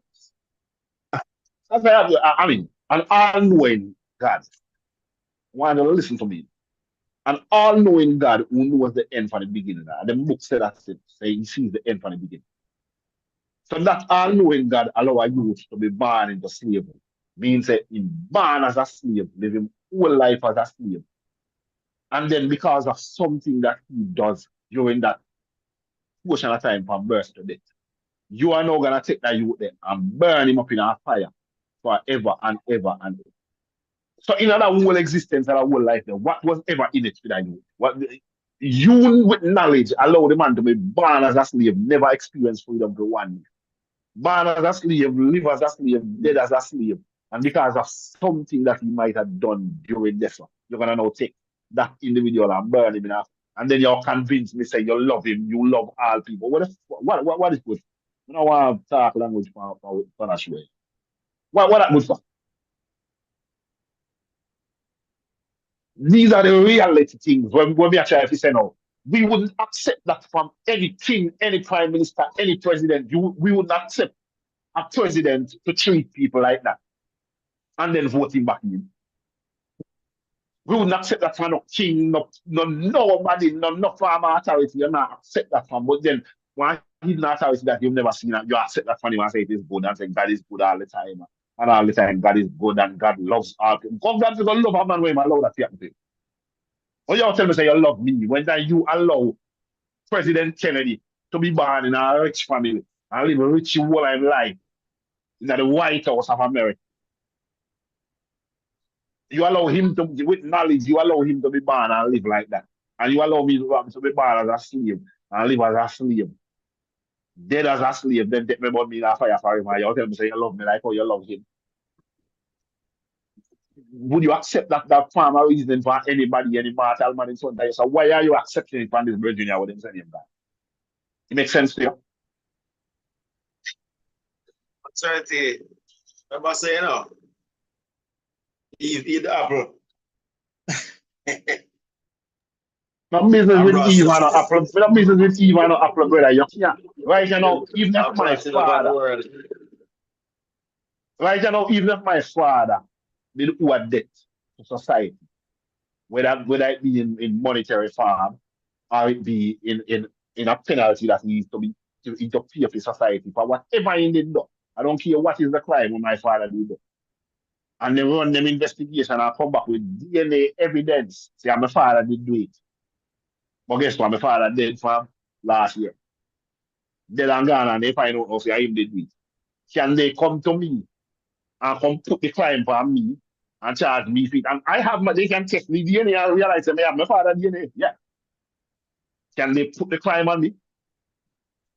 Oh, Not even mortal man not do that. And we get on God that is supposed to be just. Just means it is derived from the same root word that brings forth the word justice.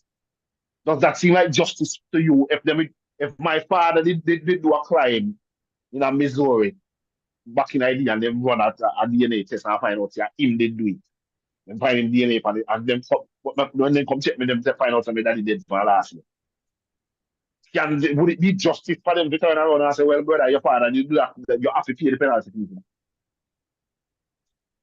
Not even unjust men would do that to people, much more a just God. So when you tell me about Eve, it's a plan Adam do what? My business is Eve and Adam, brother. I don't know them. see, that would be like a judge now where, you're supposed to hear evidence and stuff like that.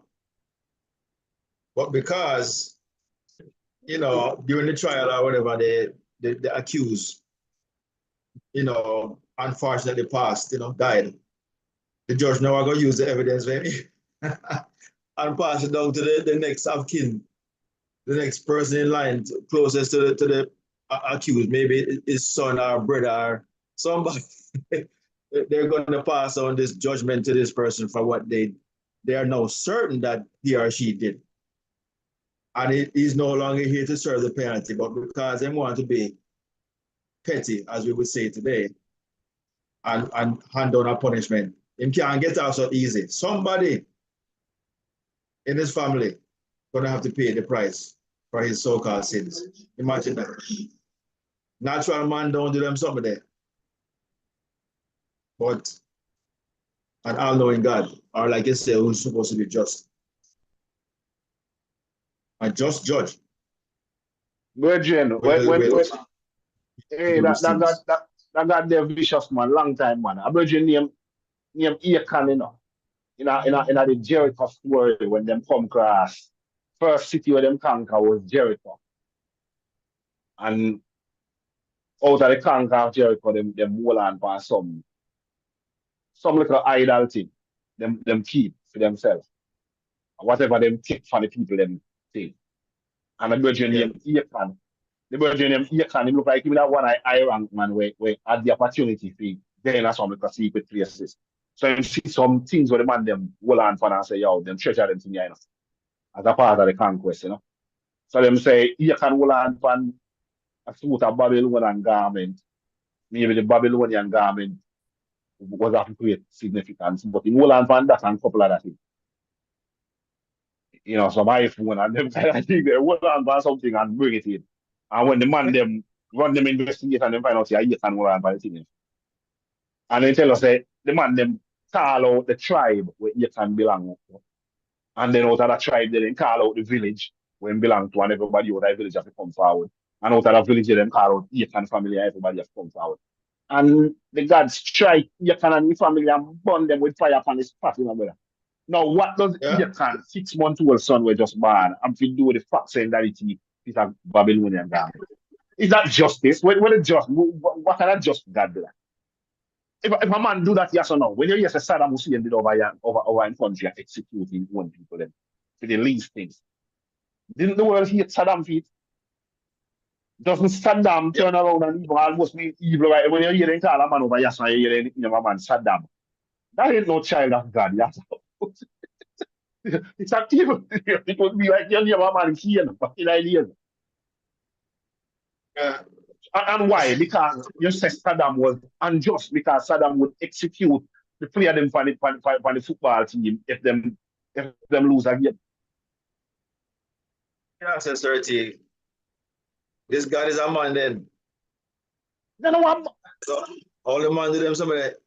He's just a vicious man. He's a man. He's a man squared. He's a man squared. He's just a vicious man, a Superman. A Superman, you call it. He's a man's Yeah, still and a that is man, a but it's Superman. super, yeah. He's a But still a man, Superman. nonetheless. He has all the tendencies of man. He get angry. He get jealous. Why does God need to be jealous? What does the word jealous mean? Somebody has something that you strongly desire, and Envy you them are people. now starting to harbor some emotion against the person who has it because you wish you were the one that had it. Isn't that what jealousy is? So what could God see anybody have where in the one that did not have it? Well, I Could mean, be come on, what? what somebody else has, you know. Yeah, how can Jealous God of be jealous? it. Jealous for what? You understand? But the thing that makes no sense when you take a deep investigation. That This must is be a why man. people say, this is why people say God can't be jealous if he want to be jealous. Hey, my God, I, I am doing everything you know. It can do it, it can be whatever he wants to be. These are the justification that people use. No, no, When, you're something more, you're something more jealous. You can't play feeling, you can't play emotion, If God exists, God could not be jealous. He could not feel the emotion of jealousy. Because jealousy comes first thing. Jealousy, when a man feels jealous about a woman, you feel say your woman there with somebody or whatever, and the man feels jealous. It's the emotion where him can't even tell how she has to come from, It's just based on some information when you either hear or something when you see or something when you tell himself. Rev up one yeah. feeling in him, rev up one feeling in him where you can't counterfeit that feeling there. So Oh, God can't feel that feeling. God cannot have that jealousy then. Can't feel that jealousy there unless something is happening in that world that is triggering him to feel that. Somebody have something where he feels you're into that habit and that person and all right to have that. That causes jealousy. And there is nothing that God could want that he does not have. He said God wants your soul. Just, But God wants your soul in the techie. Eh? you just make a good point right there. If God have everything, then there's nothing to be jealous about. Exactly. The one saying God wants your soul. God wants you to love. If God wants me to love him, then he love him, make me love him. If he want me soul, he not take it. Now him have access to it. He can take the life when he want. That's what I say. So why he can't take my soul? Why me have to give him? If he wants it, he take it. He's not to be jealous of what in there. If he wanted it that bad, he has total access to it. Take it. If he want me to love him, then make me to love him because he know that before he met me. So he go want me to love him. So make me to love him. What the problem? Well, when you turn on no, I don't love him now, even though you get the so-called free will, as somebody would say, yeah, free will. Let's not this one. Let's not this one. Yeah. Yeah, man. Good argument. I mean, you can't. Maybe you can't hear me, but I like tell people in your back and back. Maybe I'm there. So, If they are man, when you have the free will to practice your opinion or your decision making, and you get punished for saying, boy, I like that thing there, or I don't like that thing there, and you get ostracized feet, and you are practicing your so-called free will. Remember, say you know harm nobody, You're just saying I like that or I don't like that. That's free will, so to speak. But then it is taken away from you by some punishment because he didn't choose. In other words, if I like this bottle right here, so I choose. I mean, ask my wife, say, if she like it. And she said no. And then I go say, say you're an idiot. Or you don't like the same thing what me like. And you supposed to have free will to dislike or dislike it.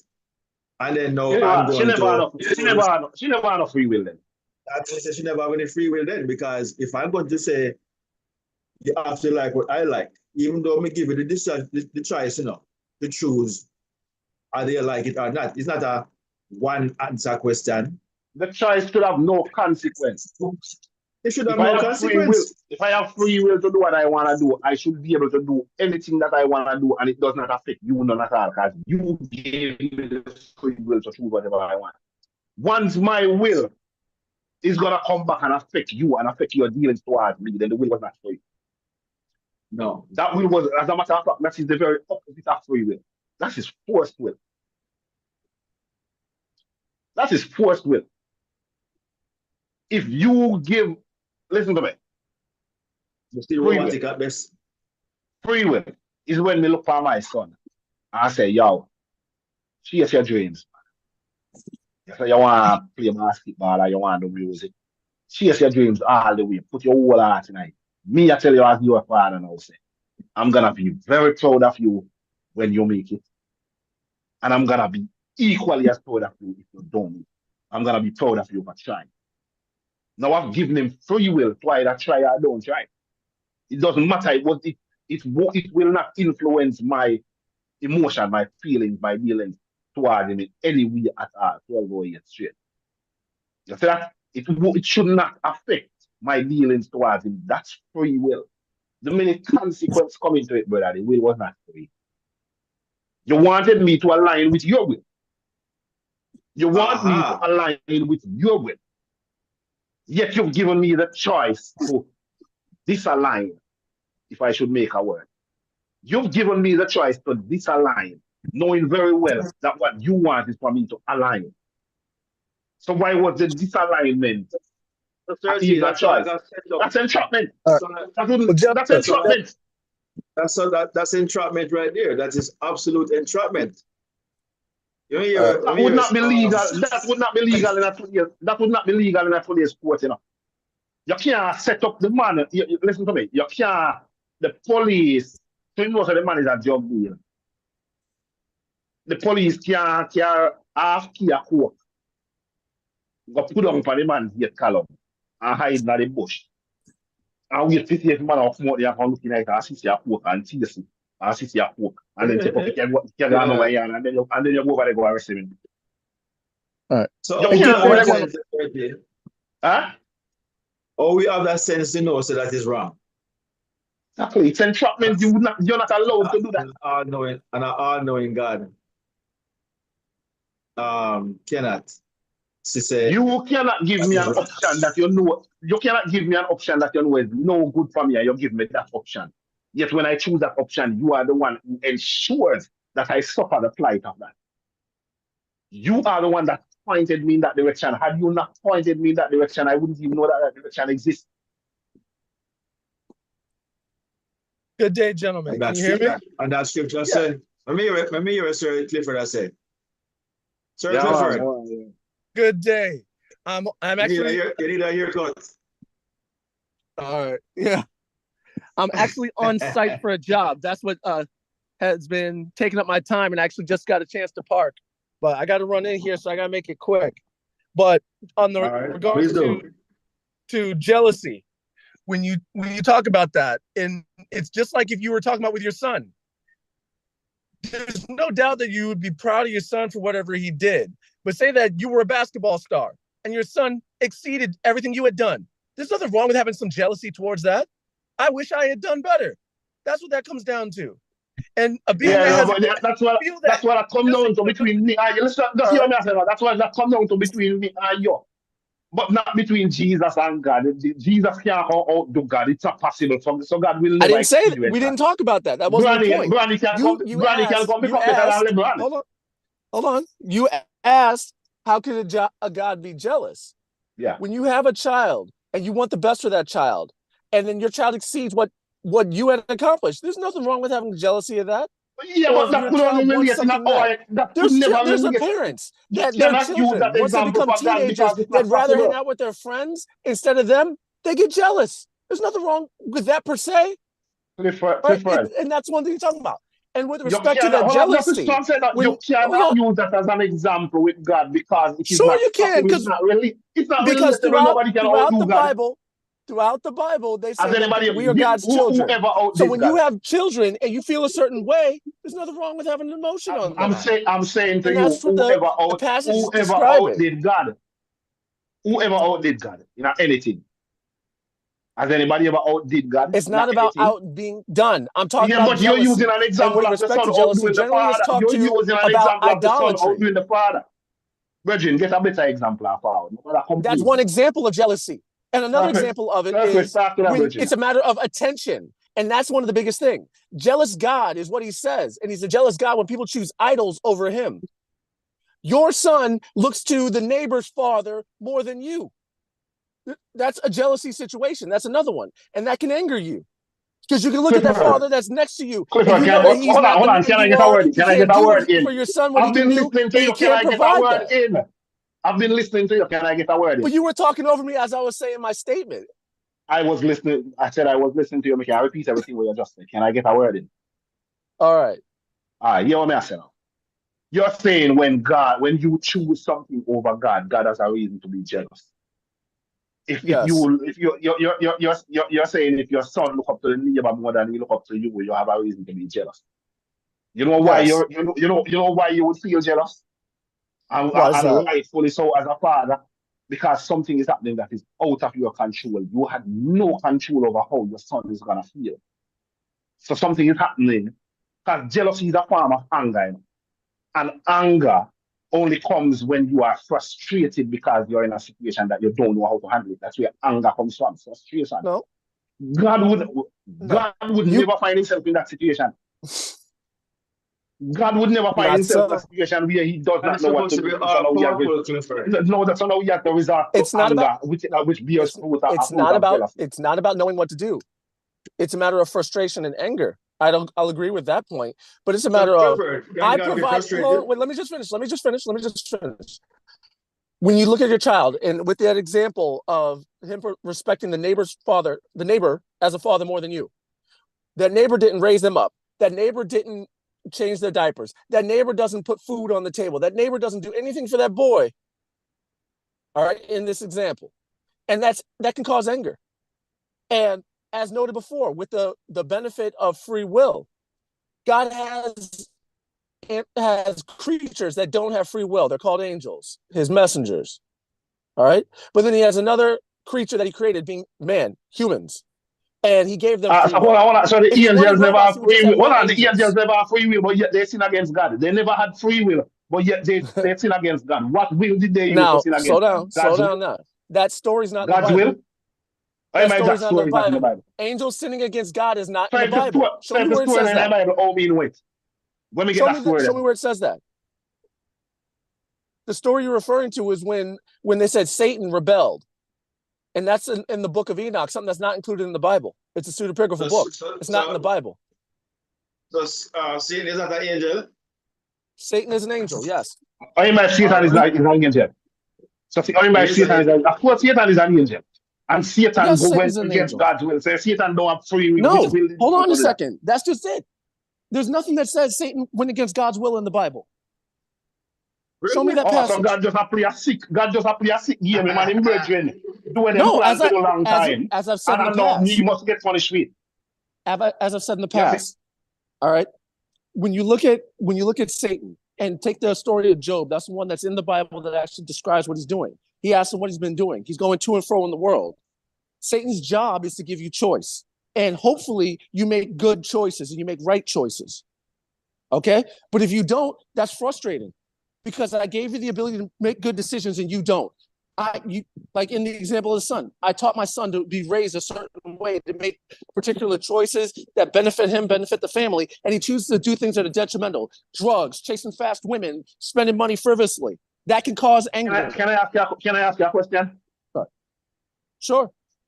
Does God have free will? Does God have free will? Yeah, yes or no? If you know about free will, you have to know this. Yes. Does God have free will? Good. Good. Yes, God he has has free will.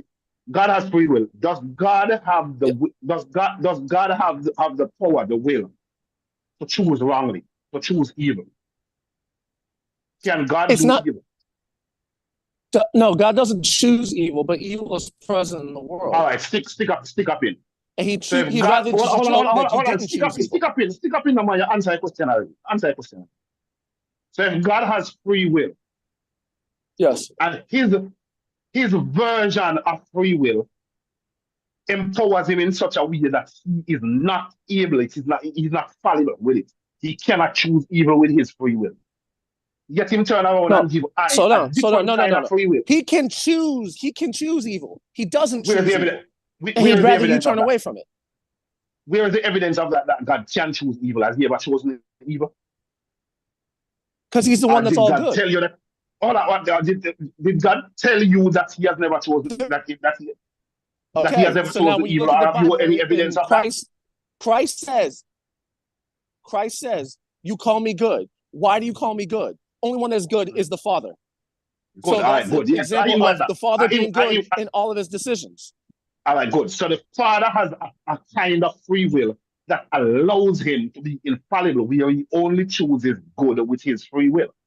Why is it that when he was giving I free will, why didn't he give I the same kind of free will him have?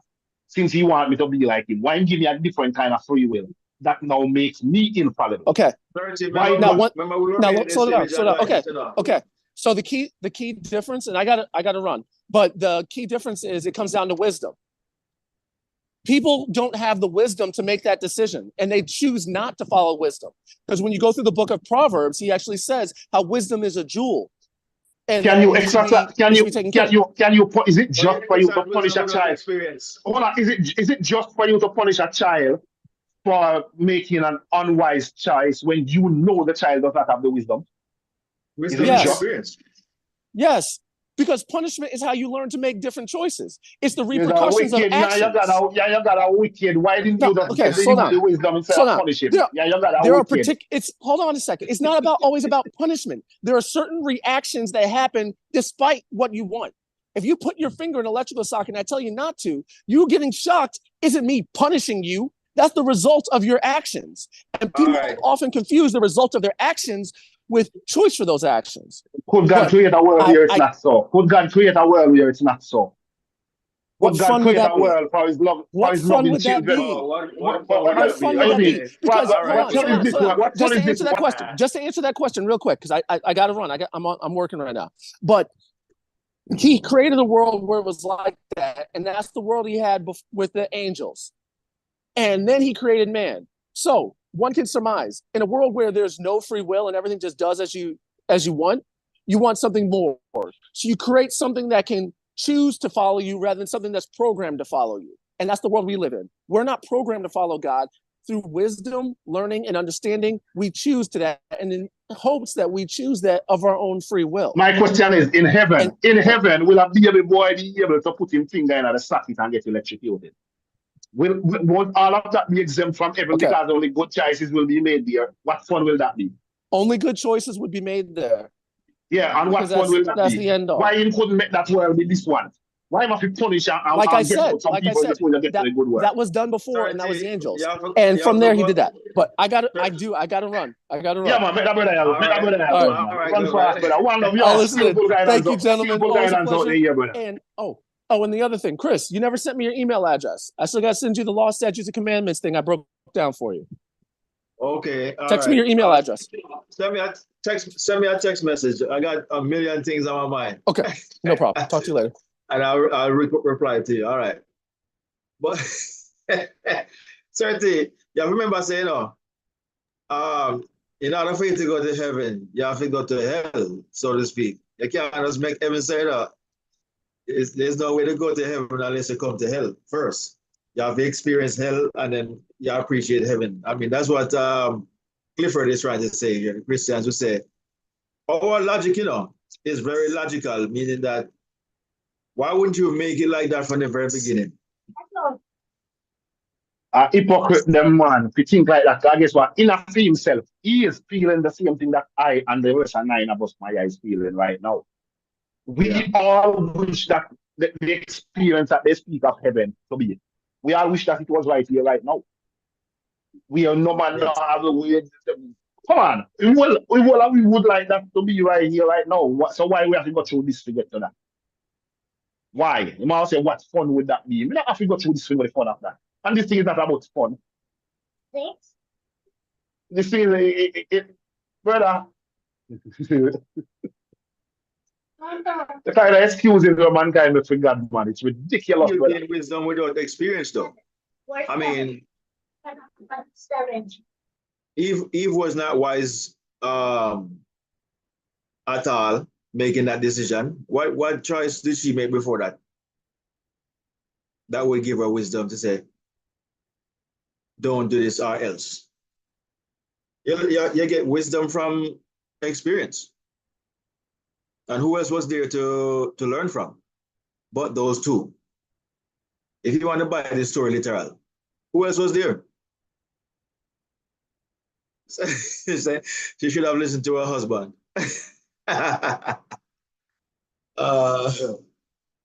When you say like that now, it's sort of almost we're like kind of feminist,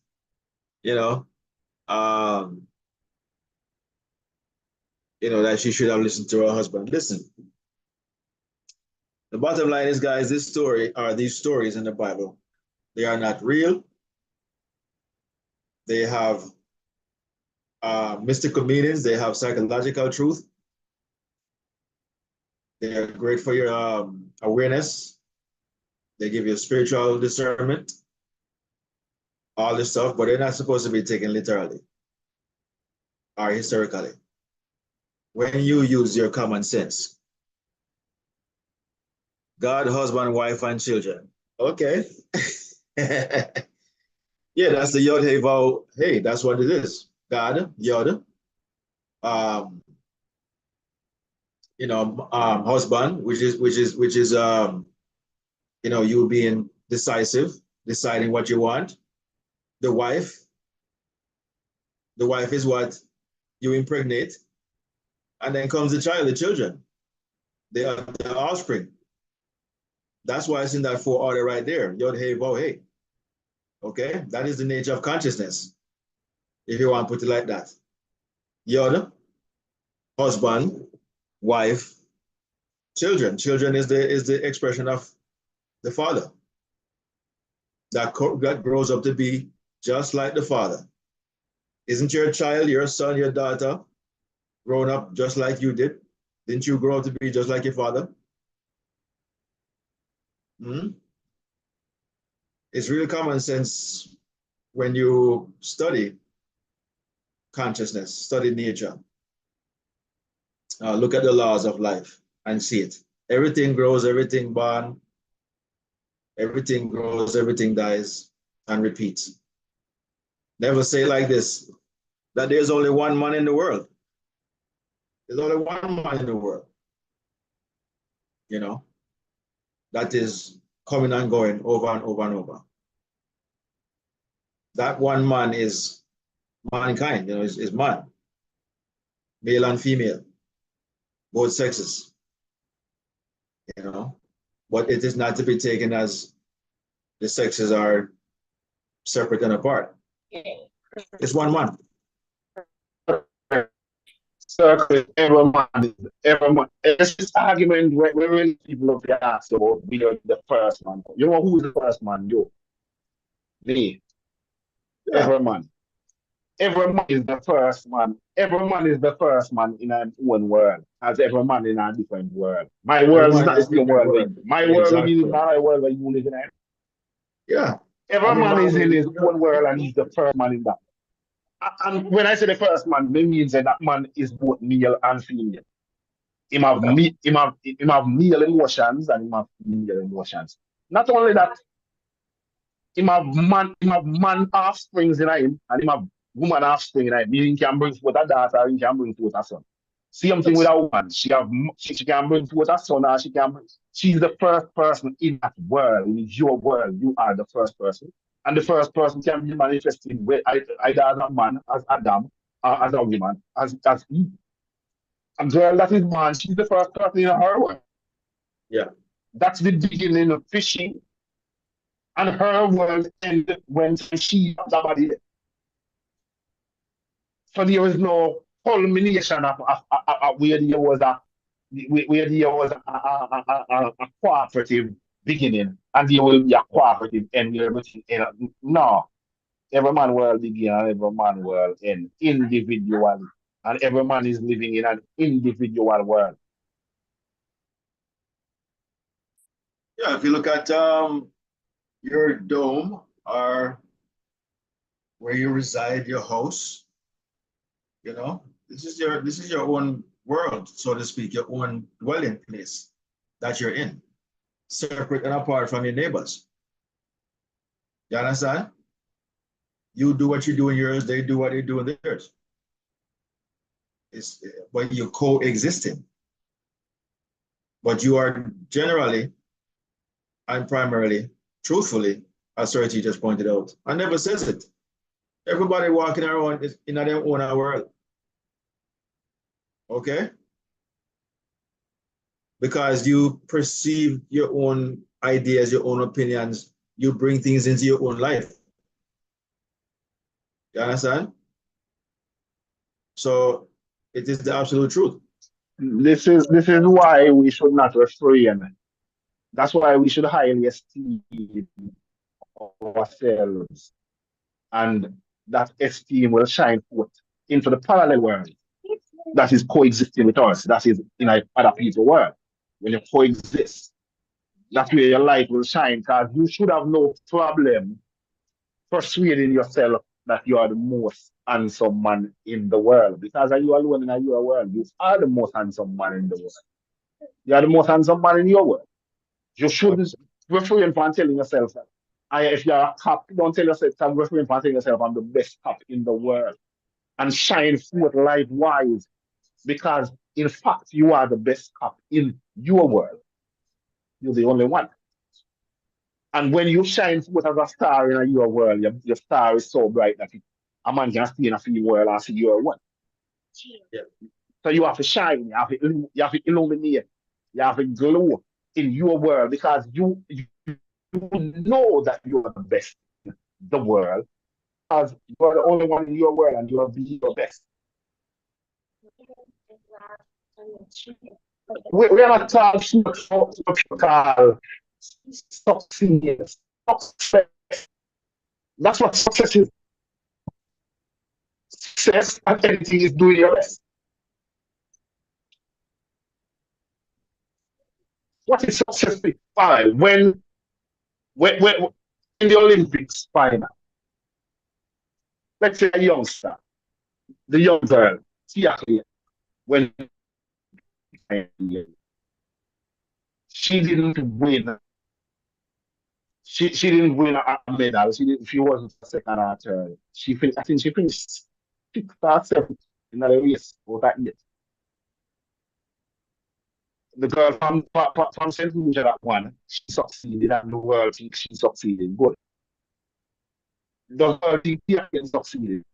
No, no, because she knows that's the Olympics. And she went past the first round. She won her semi-final race, got into the finals, and did not come dead last. She's 19 years old.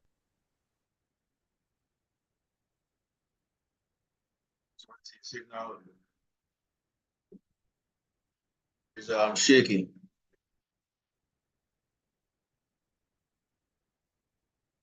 You know, so hold on there. Turn on that. Sir, go ahead, sir. Yeah, a fight.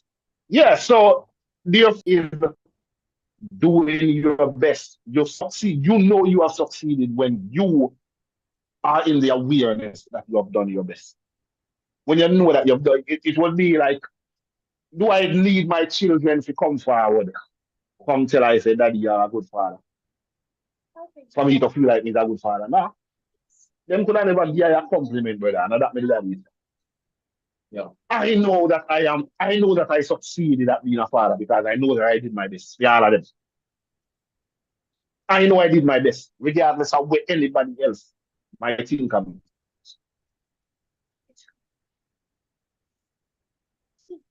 Exactly. You don't need no approval. You don't need no approval. Yeah. And that's what this God of, what you call it now, Israel, our God of the Bible, is always seeking approval. You know, and you know, we're here today, how many thousands of years later, according to their numbers. Still, you know, acknowledging this God who's seeking approval. And we're not using our common sense. It's Sir Chris, he got the petty body. He got the petty body, you know, brother. The man, if you're not free to him out and worship him, man, the man get angry. yeah, I mean, That is so petty. is that what we do to our kids? That's what I'm saying. It could be like a parent where if you come out and all of your children come out and say, Dad, thank you so much for you putting a roof over our head. And by the way, Daddy, thank you for making the way for us to go to school. And Daddy, thank you for what? Brother, you put food in the house, you're not eating. You're doing what you're supposed to do as a parent. You're not doing nothing Exactly. out of the way. That's what you're supposed to do. Why am I going to turn around now and be mad at my children because they're not coming with you for worship and praise me? I am happy to see that I have done what I can do for them and watch them evolve right now. You know, them free will. Let's say I give them free will. Me, I watch them evolve in them free will and I tell my son, say, yeah, man, if you want to be a boxer, go be a boxer. Then thump you down 25 times before you see me. You understand what I'm saying? Yeah. That's what you do as a parent. As a parent, you don't come now and restrict your son and say, all right, there are two roads out there. One of them is a very slippery slope. You have free will to choose whichever one. But remember now, you know, if you choose that one. I mean, what kind of loving father do you live? I don't know, love. Control. You know. And so folks were just bringing enlightenment to this story or these stories of the Bible, and to take away the notion or the acceptance or the adherence that these things are literal history, that these things transpired, that they happen. We're here to tell you that these are not stories of history or any type of factual events, that ever happened. These are things that are happening. These are your mental, stories, mental perceptions. These things are going on now within your own mind. Okay, these are present day becomings, are happenings. You understand? Not something that happened. You'll never find any historical facts of these stories that we mentioned about the Bible. This one particular, Samson, Delilah, never happened. Okay, these are personifications of your awareness, your consciousness. And it's just basically telling you what happens to you if you operate in this particular manner, as Samson did, with Delilah. That's all it's really portraying. It's not telling you of anything or anyone or any tool that exists or existed. Okay? You know that you exist right now. You can tell. You have a conscious mind that gives you that awareness. Okay? So you don't have to research that. You know you're here. You know that you are. All right? But to go in search of a historical event that is telling you that, these people were, one was a man of God, one was a woman who was a Philistine, and she's of the Philistine people, and them wicked and them serve a God. That's an idol. All this foolishness. What does that? How does that hold water today in your life? If you born and you never hear about this story, Samson and Delilah, you're born in some region of the world that you've never heard of it, never read the Bible, can't read English, you don't speak the language. Before them start to translate the Bible in all these different languages, no, you don't speak the language. How does that benefit you? If you have never known or ever heard about these people, you know how many people we've never heard of present day, and the fact that we've never heard of them bears no consequence because we never hear about them. It's crazy. These are the stories, people. They never existed. And we come every Sunday to enlighten you, to let you know that these things have mystical meanings, psychological meanings. That's the only truth you're going to find in these books, in these scriptures or Bible or what have you. You'll never find anything historical, anything to back it up, anything to give it a tangible evidence. You'll never find it. Anything that you find, as I always mentioned, was a copy, a made-up story, something to align their belief, something to say, well, see, the Temple of Jerusalem exists. Nonsense. It was destroyed in the year 500, AD or whatever. All this nonsense, and was rebuilt. And then we're going this and that nonsense. Okay, none of us who are making these claims were there when these so-called things were destroyed or built. None of us. None of us are under 500 years old or 2,000 years old. Okay? So we cannot make those claims that these things were destroyed and rebuilt, and the Babylonians and all these individuals that they mention in today's world that existed. Foolishness. So we're just bringing more clarity and addressing this story in a common sense way. Just arguing the case using your common sense. Your conscious mind is a reasoning mind. Use it. Become a thinker. Become analytical. You understand? See things and try to make it make sense. And if it doesn't make sense, you discard it. Don't buy into the belief that, or the notion that you have to believe something, or else there's going to be a consequence or consequences if you don't. Absolute rubbish. Okay? You have the choice to choose to accept it or to not accept it. You don't even have to be into spirituality or psychology or anything like that. Okay? There's nothing to worry about if you accept the church or God or spirituality and all this foolishness. There are no consequences for it. Okay? You are here having a human experience. Okay? Have the experience. But do not sell yourself short or take away from your bliss. Don't worry. You must be an unbeliever, man.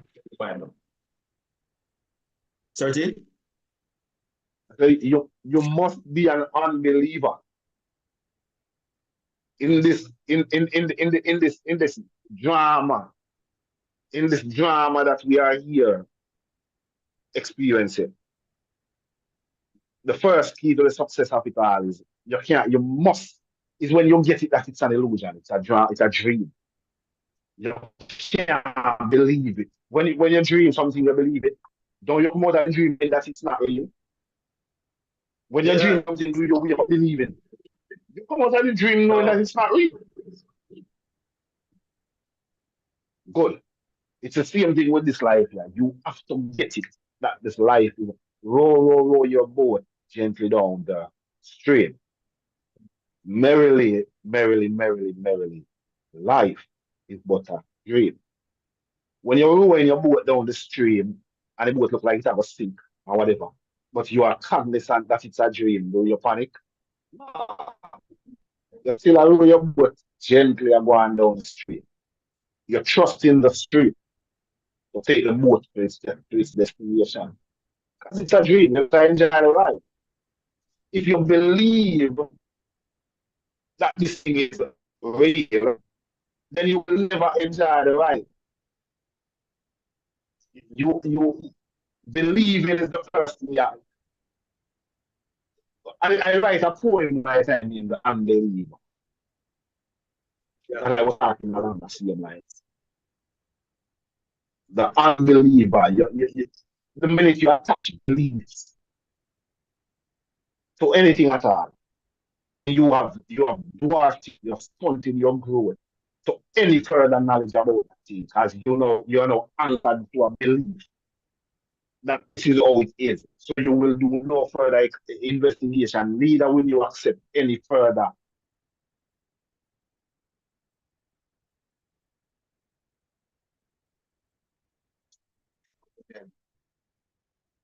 Yeah, go ahead, 13. 13? Yeah, man. The alternate, you like me say, it's a geological issue. You know? Yeah, man, I understand. So yeah, man. So that is person. I don't even remember where I was at when it cut off. Oh, you were talking about unbeliever, the Oh, point. the unbeliever, correct. Yeah, so it's a thing that yeah, man, that is what you have to lose. You have to lose belief in anything at all. Don't believe. Just like you dream at night and you wake up and you don't believe the dream. You learn from the dream.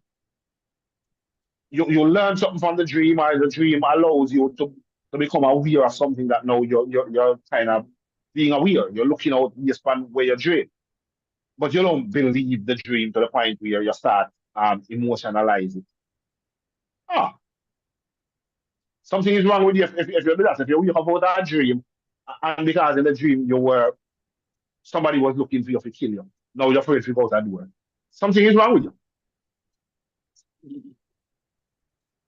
Something is wrong with you.